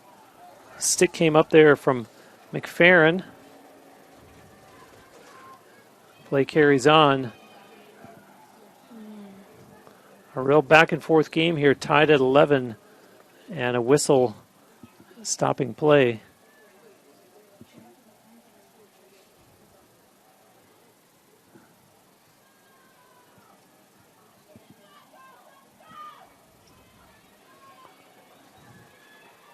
Allie Peebles on the run. Pass is high, pulled down by Emma McLaughlin. McLaughlin looking in front, nothing but red shirts, and another whistle stopping play. 38 seconds still on the shot clock, so lots of time for the Spartans, as we're going to have a free position attempt here for Gia Colombo, who has 3 goals already in this game. 1-on-1 against Sydney O'Neill. Colombo scores! No! Forgive me, it looked like she had beaten O'Neill stick side. And you called it, Morgan. They tried to shoot low, at least Gia Colombo did in that case, tried to shoot low on O'Neill and just got the stick down in time. With the score being 11-11, you would think that the goalie might take a little bit more time to try and get a perfect clear out, because what happened there was as soon as she made the save, she tried to just pass it out as quick as possible and actually turned the ball over and gave UT another chance to score. And it's also surprising in that Sydney O'Neill is a senior. You would think that Peebles drops it, picked up by Florida Southern. You would expect maybe an underclassman to get a little excited in a situation like that. And it gets the best of you and you throw the pass away. And now another player goes down. That's Reese Colwell for the Mocs, picking herself back up.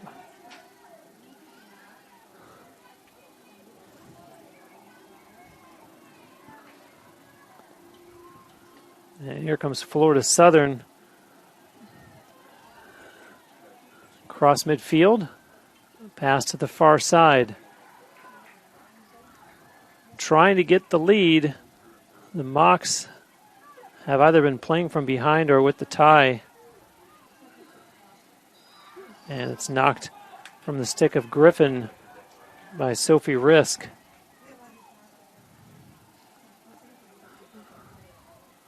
And that is the dangerous Madison Tear, the pass. And a spin move there by Lynch. And Lizzie Lynch is going to get the shooting space call, so she'll go ahead and get a free position shot here. Lizzie Lynch does have 1 goal in this game. Here she is 1-on-1 against Alex Walling. Comes in and turns, still has it, and now goes into traffic as Murphy sends it up top. Over to the other side it goes. Tear has some room and leaves a pass back. Shot, and Walling with the save. And we have a stoppage as there's a collision. You see the Mocs player slowly getting up from the field. That's Sammy Garossi. That was actually a great pick and roll there for the Mocs. And, you know, she went and took the shot, but you'll notice that the contact by UT's defense there affected the shot, so she's going to go ahead and get the free position. Garossi comes in, and Walling came way out to cut down the angle. And so turned over here. It was a great defensive crash there on that free position by UT. Goalies love to see when their defenders on those hash marks are able to crash quickly on those.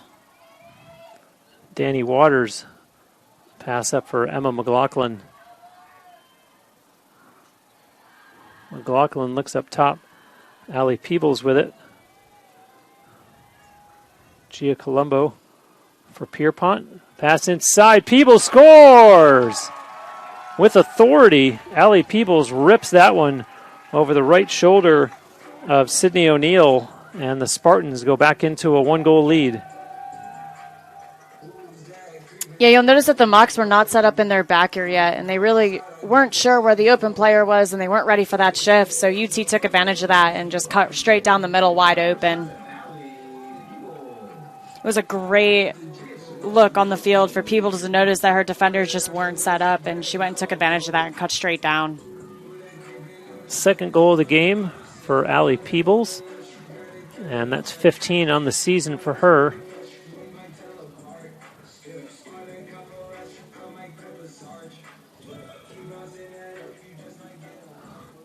The Mocs actually outscoring UT 3-2 so far in this quarter, but just can't seem to get a lead.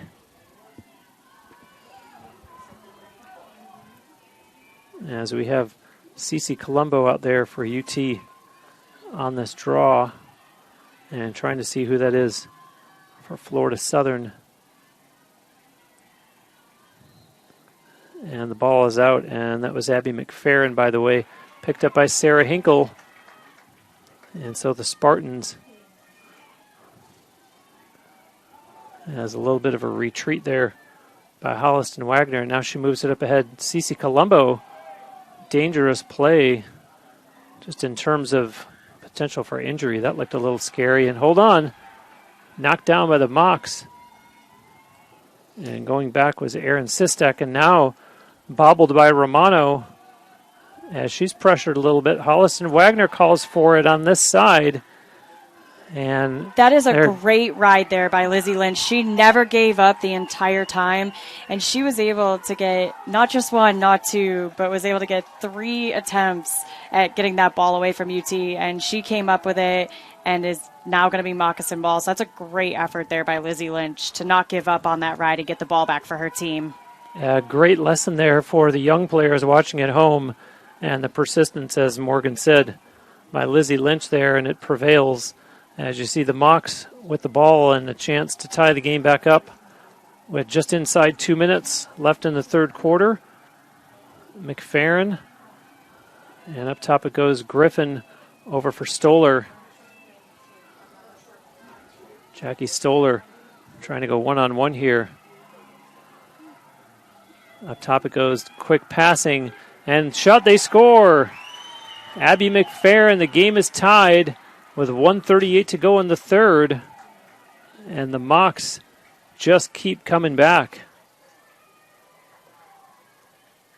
Yeah, that was great ballman here. You looked at they tried to did the 1v1 ISO, and what happened was they got the low cutter, and she was able to get wide open in the middle there, catch and finish the shot perfectly. But again, a big shout out goes out to Lizzie Lynch for not giving up on that ride. And that just shows how crucial it is for attackers to not give up after a turnover. And she was able to get the ball back for her team. And honestly, Bruce, that play started right there because of her. Cece Colombo and Abby McFerrin to do the honors here on this draw. Draw controls are 14-12 in favor of the Spartans. So McFerrin gets the goal, and Madison Terre with the assist. Terre with 5 goals and 2 assists. As you see the Spartans in possession here. Cece Colombo. And Peebles sends it over to the near side. Now back up top to Colderman. Gia Colombo gives it back to her. Now to this side, Peebles inside, Hinkle, and nice save there by O'Neill.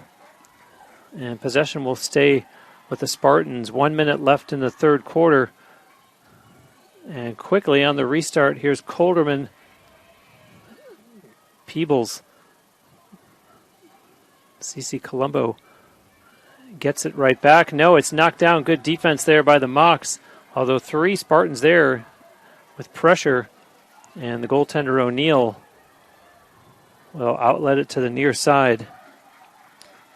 You'll notice, Bruce, that backer defense came in handy there for the Mocs.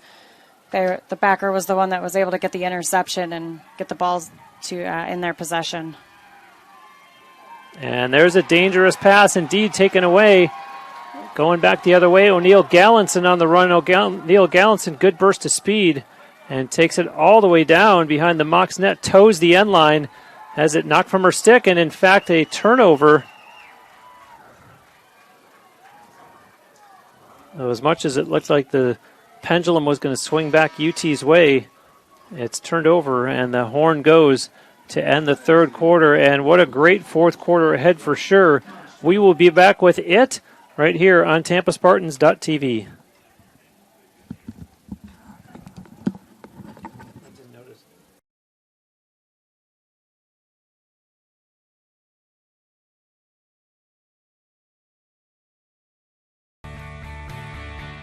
This is the University of Tampa.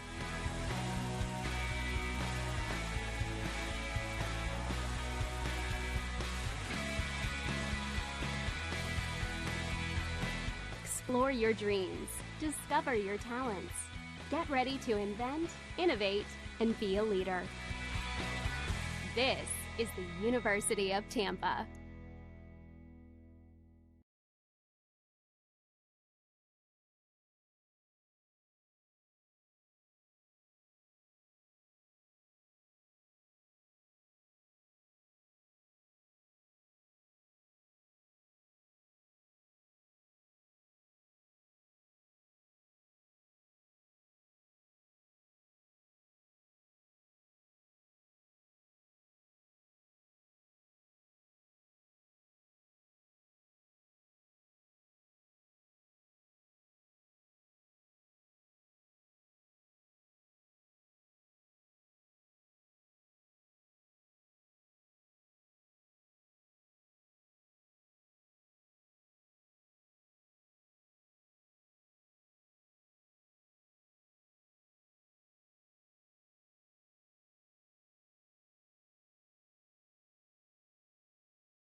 Back live here as we get set to start the fourth, and I won't say final quarter, tied at 12, and the way this game's been back and forth, although I was noticing during the break, the Mocs have been consistent, 4 goals in each of the first 3 quarters, and dare I say that the Spartans could potentially be tiring, that their offense has gone downhill, or has the defensive adjustment by the Mocs been to credit for UT going from 7 in the first to 3 in the second and only 2 in the third? I'm going to go with the Mocs going into a backer defense. It was a very smart decision by Kara Reber. UT hasn't been able to go 1v1 to goal, and that might be why you see such a difference in how much UT has been scoring in the first, second, and third quarter. And who is going to step up for both teams, you can say? Although this is one of those situations where I'm sure that you as a coach, Morgan, you worry about the player that decides, I'm going to win this game myself, and forgets it's a team sport. You don't need to win it. You got an entire fourth quarter to go. Composure, teamwork, it's all cliches, but they all apply here. This game is going to go down to the wire, and you don't want someone trying to win it themselves and ends up being a difference maker the other way. And I think, as you've noticed, that UT has had to rely more on feeding and assists rather than 1v1 because of the backer. And UT has also done a great job defensively, shutting off some of their main players that have been scoring the whole entire game. I don't think we've really heard much from Tare since they started sliding earlier on her on the Mocs offensive end. That's Abby McFerrin out there for Florida Southern on this draw. And I'm pretty sure that that's Sophie Risk for UT.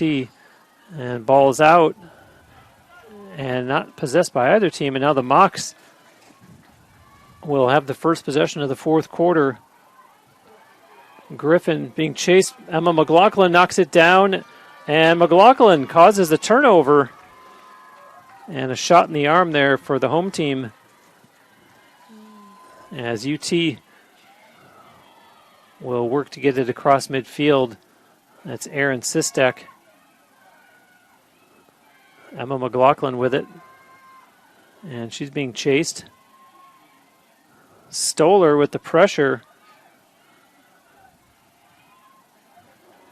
And now Emma McLaughlin with a pass, and Colderman, she bats at it before it gets out of bounds. Olivia Mott has to tiptoe the line. Colderman will settle it up top for Emma McLaughlin. Over for Risk. Risk breaks in, fakes the shot. Risk taking it right to the net, and that one goes out of play. Possession stays with the Spartans. And quickly on the restart, Pierpont and Emma McLaughlin, the defender, slid. Risk moves inside, and a save there by O'Neill.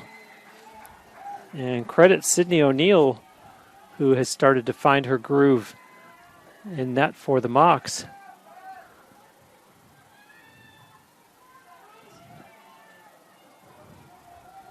The starting goaltender was Riley Rittberg, and she gave up 6 goals and was not credited with any saves. And meanwhile, O'Neill has also given up 6 goals but has made 9 saves now, as this is Colwell with it.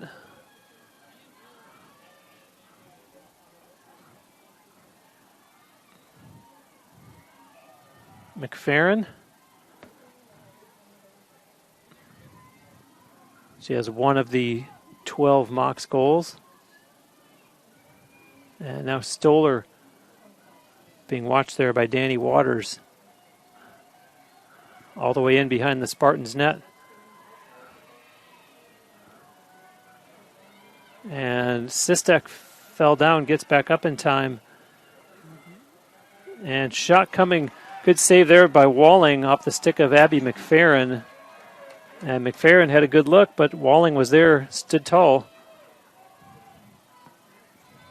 And Romano will start it up for UT. Ahead it goes.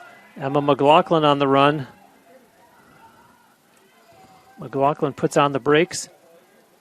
Up top, Cece Colombo. Cece being chased now. Into the corner it goes. Behind the net, Olivia Mott. Mott with 2 Mocs on her. And Peebles for Gia Colombo. Gia races in, passes it to Cece. She changes hands, pass in front. Pierpont, loose ball, scores! Sarah Hinkle. And look what I found, says Sarah Hinkle. The Spartans 13-12 lead, 3:18 into the 4th quarter. Yeah, that was a great loose ball pickup by Hinkle there. You know, they weren't able to get the assist, and she dropped it, but it was just right place at the right time. She was able to get the loose ground ball, pick it up, and we like to call those garbage goals.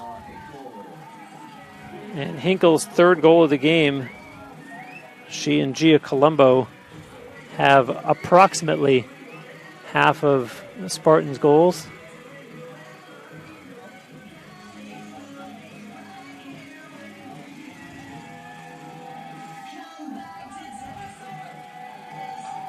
And it goes without saying that nobody has left. In fact, I would say that the crowd has gotten larger as the game has gone along. Perhaps students on campus come over to the stadium. CC Colombo now, this draw for UT. And that was Abby McFerrin again for the Mocs. Sarah Hinkle takes that one cleanly for the Spartans. Back to Cece, and here comes Pierpont for Gia Colombo. Gia turns the corner, sends it behind the net.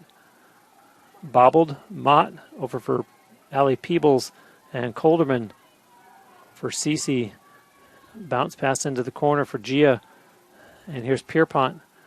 Quick passing, Peebles, no shot there. Up top to go to Colderman again, and Gia looked up and saw a little bit of room and passes instead, and that one misses. Can the Spartans get there in time? Yes. Allie Peebles gets there first. And still plenty of time on the shot clock for the Spartans, 41 seconds. Colderman has it knocked from her stick, and that one rolls right to Sydney O'Neill. Hold on. The Spartans gain possession. And Peebles fires, and O'Neill stops that one and knocks it down.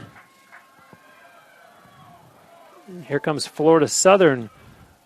Starting back the other way, Reeves. Reeves is slowed down, and the Spartans, a turnover. And back goes UT the other way. Lizzie Pierpont on the run, and this is where we'll see how well conditioned these players are this late in the game. And with the heat, Morgan, that you talked about earlier on, some of these transition plays. That was a great back check there. Last touch UT stick, so it's going to be Florida Southern's ball. And just to follow up on what you just said, it's really going to come down to is who can last these last 10 minutes. It's a hot day. The turf makes it hotter. We'll see, if there's going to be a lot of substitutions made or if they're going to keep, their star players out there and see if they can finish these last 10 minutes of play. Across midfield it goes. To Leo being chased. Kara Reber's going to call a timeout there. I think she's just trying to give her players a little bit of a break because you'll notice the last 2 times that they were trying to get over on their end, they actually ended up in turnovers. So I think what she's trying to do is, okay, we have possession. Let's just take a breather, bring it in. We're only down by 1. Let's figure out what we want to get into on offense.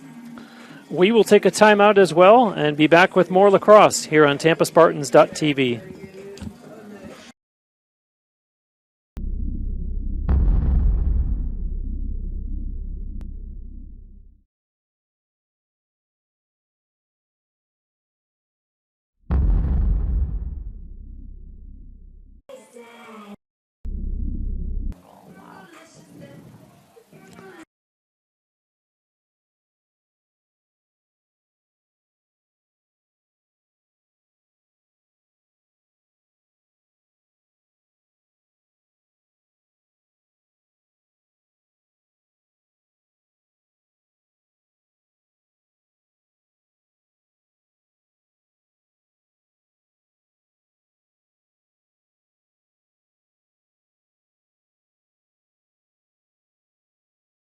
Isn't it based on hosting? Back live here, coming out of the timeout called by the Florida Southern Mocs.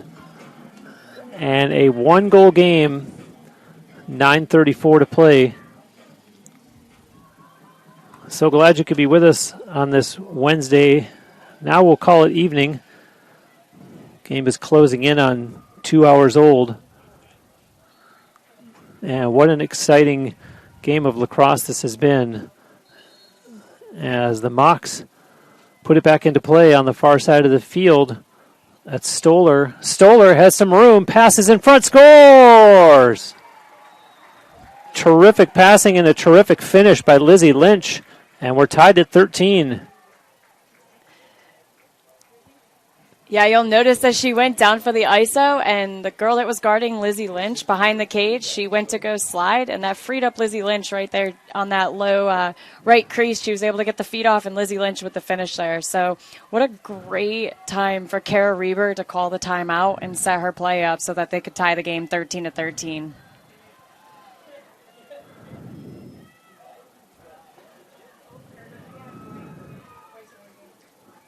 Maria Reeves waiting out at midfield for this draw, and now joined by Cece Colombo.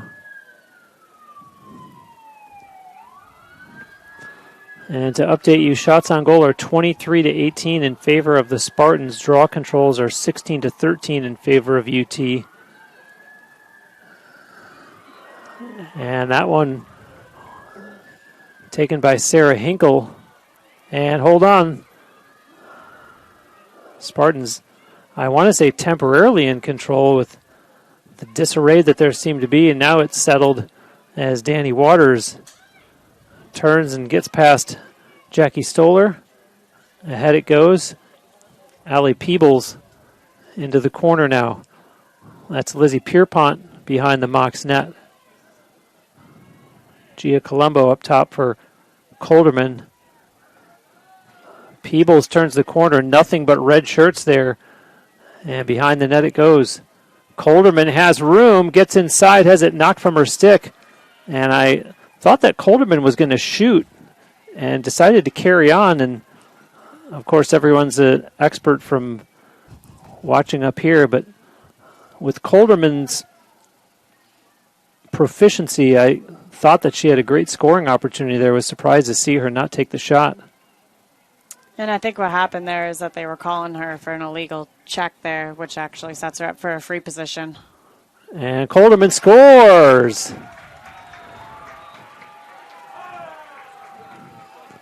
And that's her third goal of the game.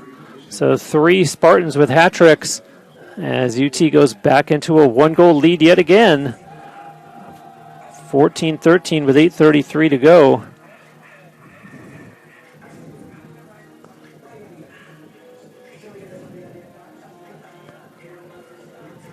I give O'Neill credit for being such a tall goalie and having all these low shots. That's one of the first low shots that she's given up since stepping in cage.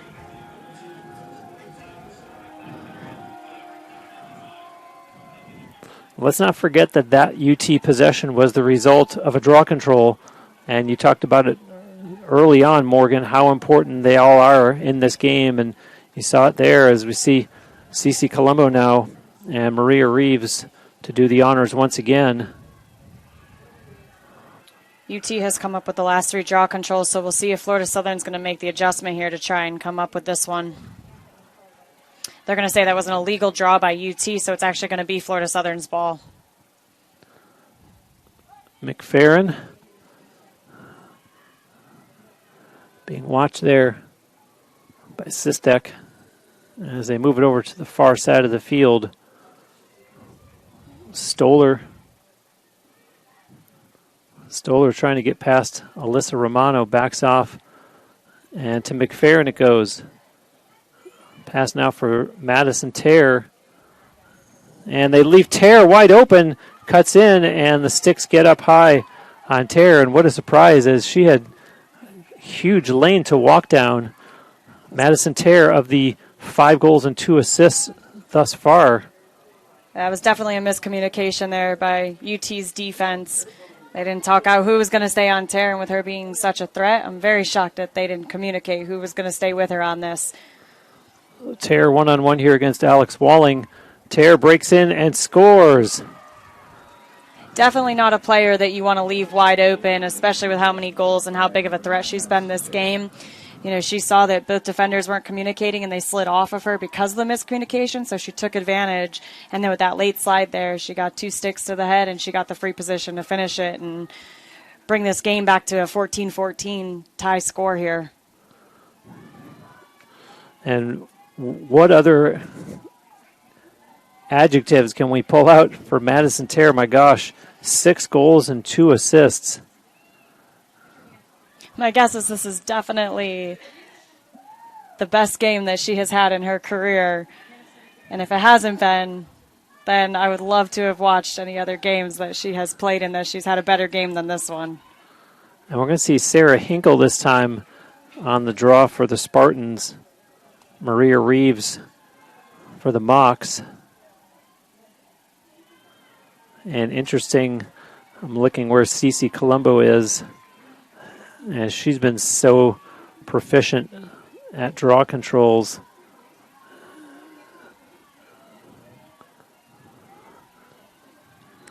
And the ball is out, and it's going to be another illegal draw, but this time they're saying that Florida Southern didn't go up and away with that on the draw control, so it's actually going to be UT's ball. And you saw Abby McFerrin go right after Sarah Hinkle there. And now on the run, Alyssa Romano. She holds on, now sends a pass down into the corner. Olivia Mott, who had assisted on the first 2 Spartan goals, up top to Peebles. And Cece Colombo ducks under a check, although she's followed back there by Ryan Kelly to the far side. Gia Colombo, pass in front, scores! I believe that's Sarah Hinkle. It is her 4th goal of the game, and they are just trading goals like heavyweight boxers trading punches. 7 minutes exactly to go in the 4th. You'll notice again the quick ball movement, and then they set up for the drive, which actually draws another girl to slide to ball, and that frees up the girl down low there, and they were able to just dump it into the middle. Gia Colombo picks up the assist.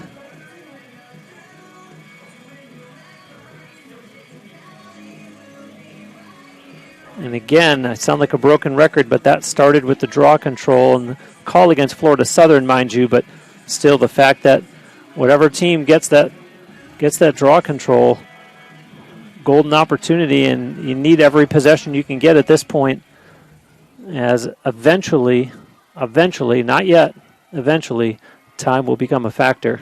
You'll also notice, Bruce, that they just gave Reeves a draw stick in hopes that Florida Southern can come up with this draw control here.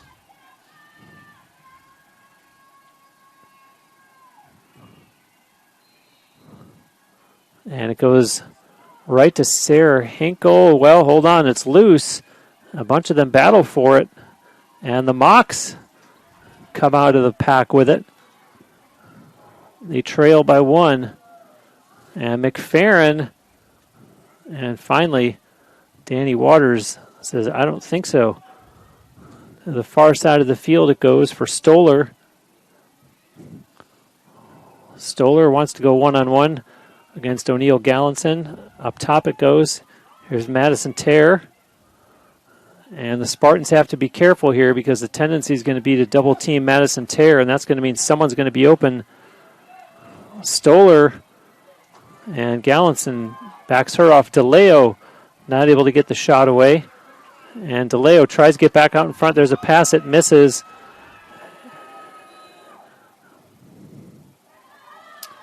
It looks like they're saying that UT stepped over the restraining line there, which would mean that UT is offsides. You can see that CC Colombo there is not happy about that call and is saying that she didn't step over the restraining line. It's going to stay Florida Southern ball. And a fresh shot clock for the Mocs in the process. And there's a shot that goes out of play, and it'll be turned over.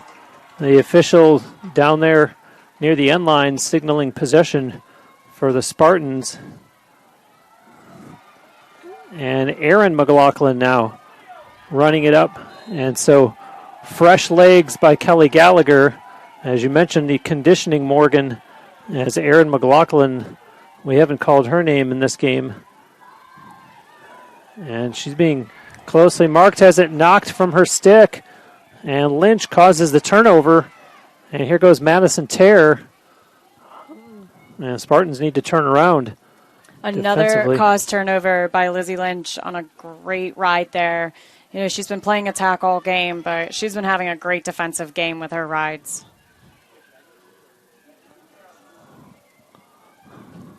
4:45 to go in the fourth quarter. Spartans up by 1. And Lynch looking to go one-on-one.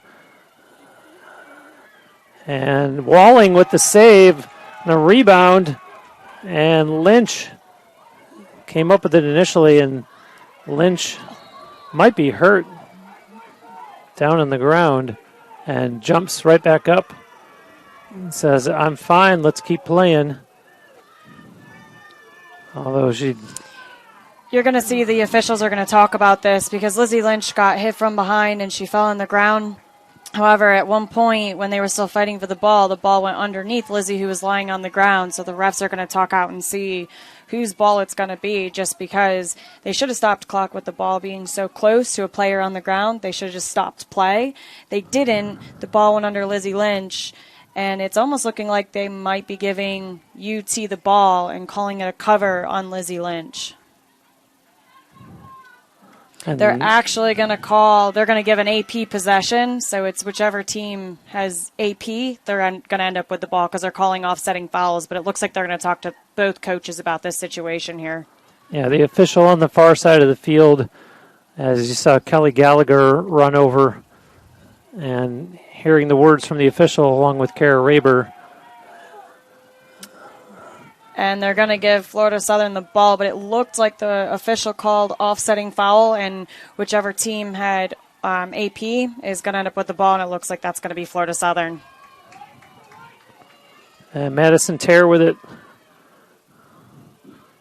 6 goals and 2 assists for her. A little flip pass for Stoller. Stoller a little skip back to Terre. And the Spartans, nice job there to slide over defensively. Stoller turns around and another Spartan defender in the way. Pass goes down low and mishandled. And the Mocs able to come up with it. They got to work quickly now. The shot clock down to 10. And Tare notices that, tries a little spin move to get inside. Now gets a shot away, and Walling makes the save as the shot clock was down to 5. And a big save there for Alex Walling as Romano sends it up for UT. 3:30 to go in the fourth quarter. Danny Waters on the run as the Spartans cross midfield. And the fans wanting a call there as play carries on. Olivia Mott takes it down into the corner for UT. Gia Colombo. Up top it goes for Hinkle and to Colderman. And over to Gia once again. Colderman up top. Pass connects with Peebles. Peebles puts her shoulder down, cuts inside, and too many red shirts there. She sends it to Olivia Mott. And Mott working behind the net over for Colderman. In the middle, Hinkle. It goes right to O'Neill, the goaltender. The Mocs pick it up and head back the other way. Knocked down by UT. CC Colombo in front. Pierpont. Oh, what a save by O'Neill. And that one goes out of play. Lots of excitement. Great back check there by UT. Again, another great ride by UT to get that back check. They just weren't able to finish because they hit the crossbar. And now on the restart on the far side, Peebles gets away from the defender. Inside it goes to Hinkle. Gia Colombo back up top for Hinkle. Back to Gia again. And down to Cece. And behind the Mocs net, Mott. Back for Cece Colombo. A lob pass up top. Colderman puts her shoulder down, tries to cut through, and two defenders there. Mott, Pierpont, game clock at 1:45 to go in the fourth quarter. Colderman up top. 25 on the shot clock. Colderman gets her way inside, has it knocked loose, and the Mocs hold on. The ball carrier goes down.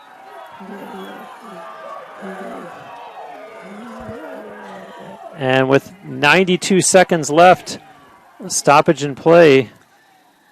You're going to see the fans get a little upset by that just because the call was so delayed. However, I don't think they want to have happen what happened down here when they didn't stop play when someone was on the ground and didn't make the call. She's now going to have to come off the field.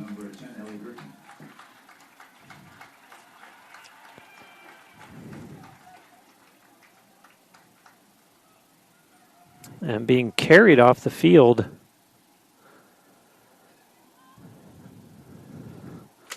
And I want to make absolutely sure before giving out the number.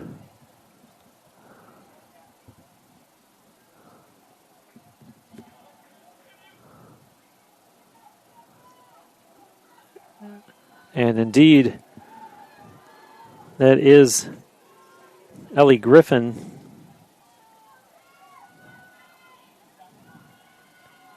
And so Griffin is carried off. And the Spartans with the ball here, 87 on the shot clock and 92 seconds left in the game. So only a 5-second differential. And Morgan, should we expect the Spartans to use the entire shot clock? I would think. You're going to see them try and just get rid of much as the shot clock as humanly possible. But then that also means that you're going to see the Moccasins go into an extremely high-pressure defense because they need the ball back with only 1:15 left on the clock. You're going to notice that they're going to double, they're going to triple, they're going to try and get the girl to the restraining line here just to try see if the attackers can get any back checks going. Down low and tempting to take the shot, but a smart play there to continue killing off clock. As Colombo gives it to Colderman and now to the far side of the field. Shot clock at 46, game clock at 51. Spartans with it on the far side. And Cece with it now over for Gia and back to Cece again. 35 on the game clock, 30 on the shot clock. And UT doing everything they can to take this right down to the final seconds. Colderman with it, has some real estate. Colderman looks up at the clock. 15 on the game clock, 10 on the shot clock. Colderman over for Peebles. To the far side it goes. Hinkle watches it tick down and finally rolls it as there's only 4 seconds left. Very smart play. They let the shot clock expire and they just put it in the far corner because that would mean that Florida Southern would have to get the ball down from the complete opposite end of the field and score within 4 seconds. Surprised at all that there's not a timeout being called? I think maybe there is.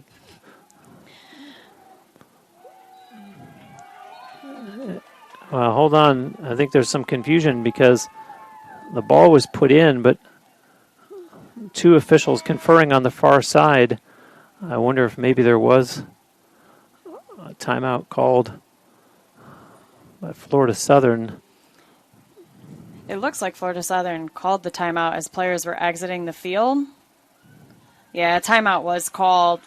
Players are exiting the field, and I think what's going to happen here is they're going to try and figure out what they're going to do with 4 seconds left on the clock. We will stay here during this timeout. I wonder, Morgan, realistically, 4 seconds left.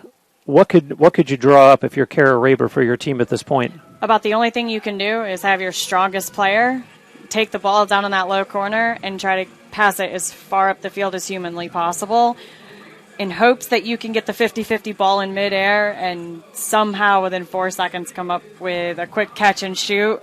Pretty much nearly impossible just based on where UT put the ball out of bounds, but you never know with the game of lacrosse. Anything could happen. Well, and now they've put 2 seconds on the clock, so it's actually at 6. And I was going to ask you until that happened about the sports psychology involved here, because with 4, you know it's very unlikely, but you still have to stay positive. You still have to give it your all, and you know the deck is stacked against you.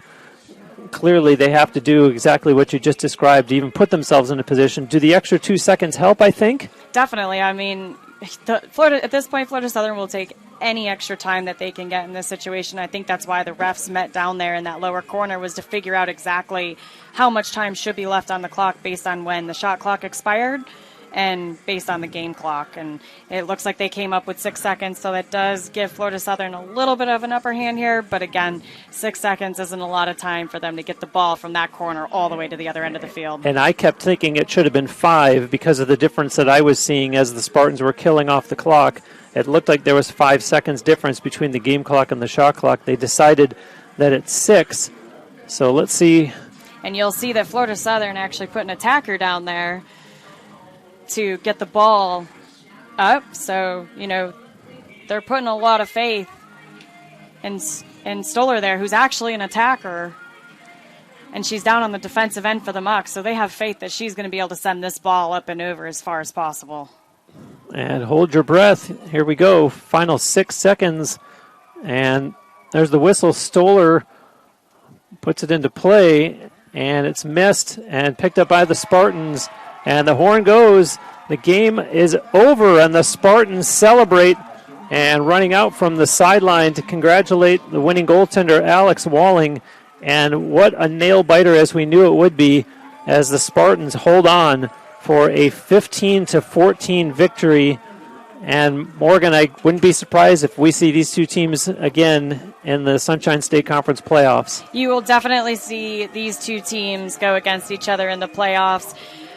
I almost can make a bet right now that it's going to be them in the conference championship game, which will be another amazing game to watch. As you saw here today, it'll be very similar to the one that we just were able to watch today. The Spartans improved to 11-2, and Florida Southern falls to 10-2. First conference loss for Florida Southern. Granted, they had only played 1 conference game coming into this one, and obviously this was going to be a difficult loss for either team. The good news is there's still other games left on the schedule. in the case of Florida Southern, they'll lick their wounds and move on to the next one. Absolutely. Knowing Kara Reber, she's going to watch this film. She's going to look at what they could have done differently. They're going to really look because, they're going to see UT again, and they're going to see them in conference play. And, she's going to watch the film, but she's also going to prepare for the next game and see what they got to do just to prepare for the end of the season as we're already in April. But I think she'll also take a lot of positives away from this game. One of them, which, by the way, is the play from goaltender Sydney O'Neill. Absolutely. O'Neill coming in as the backup goalie. What an amazing game for her. She really stepped up when her team needed her.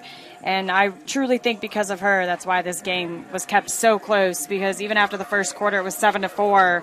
And she was able to keep UT to 3 goals, 2 goals, and 3 goals the other remaining quarters of the game. So huge shout out to her and Lizzie Lynch for having a great game on the ride. But at the end, UT was able to finish this. Indeed, and of course you also have to mention Madison Terre finishes with 6 goals and 2 assists for Florida Southern. Final shots on goal were 27-21 in favor of the Spartans. Draw controls were 18-16 in favor of the Spartans. Alex Walling gets the win in goal. She finishes with 7 saves and 12 saves for Sydney O'Neill. For the Spartans, Sarah Hinkle finishes with 4 goals. Gia Colombo, a 4-point outing, 3 goals and 1 assist. And Julia Colderman, same, 3 goals and 1 assist. What a thrill it has been for me to have pro lacrosse player and former Florida Southern coaching staff member and current area coach Morgan Basler-Peace. So much fun. Thank you for being here.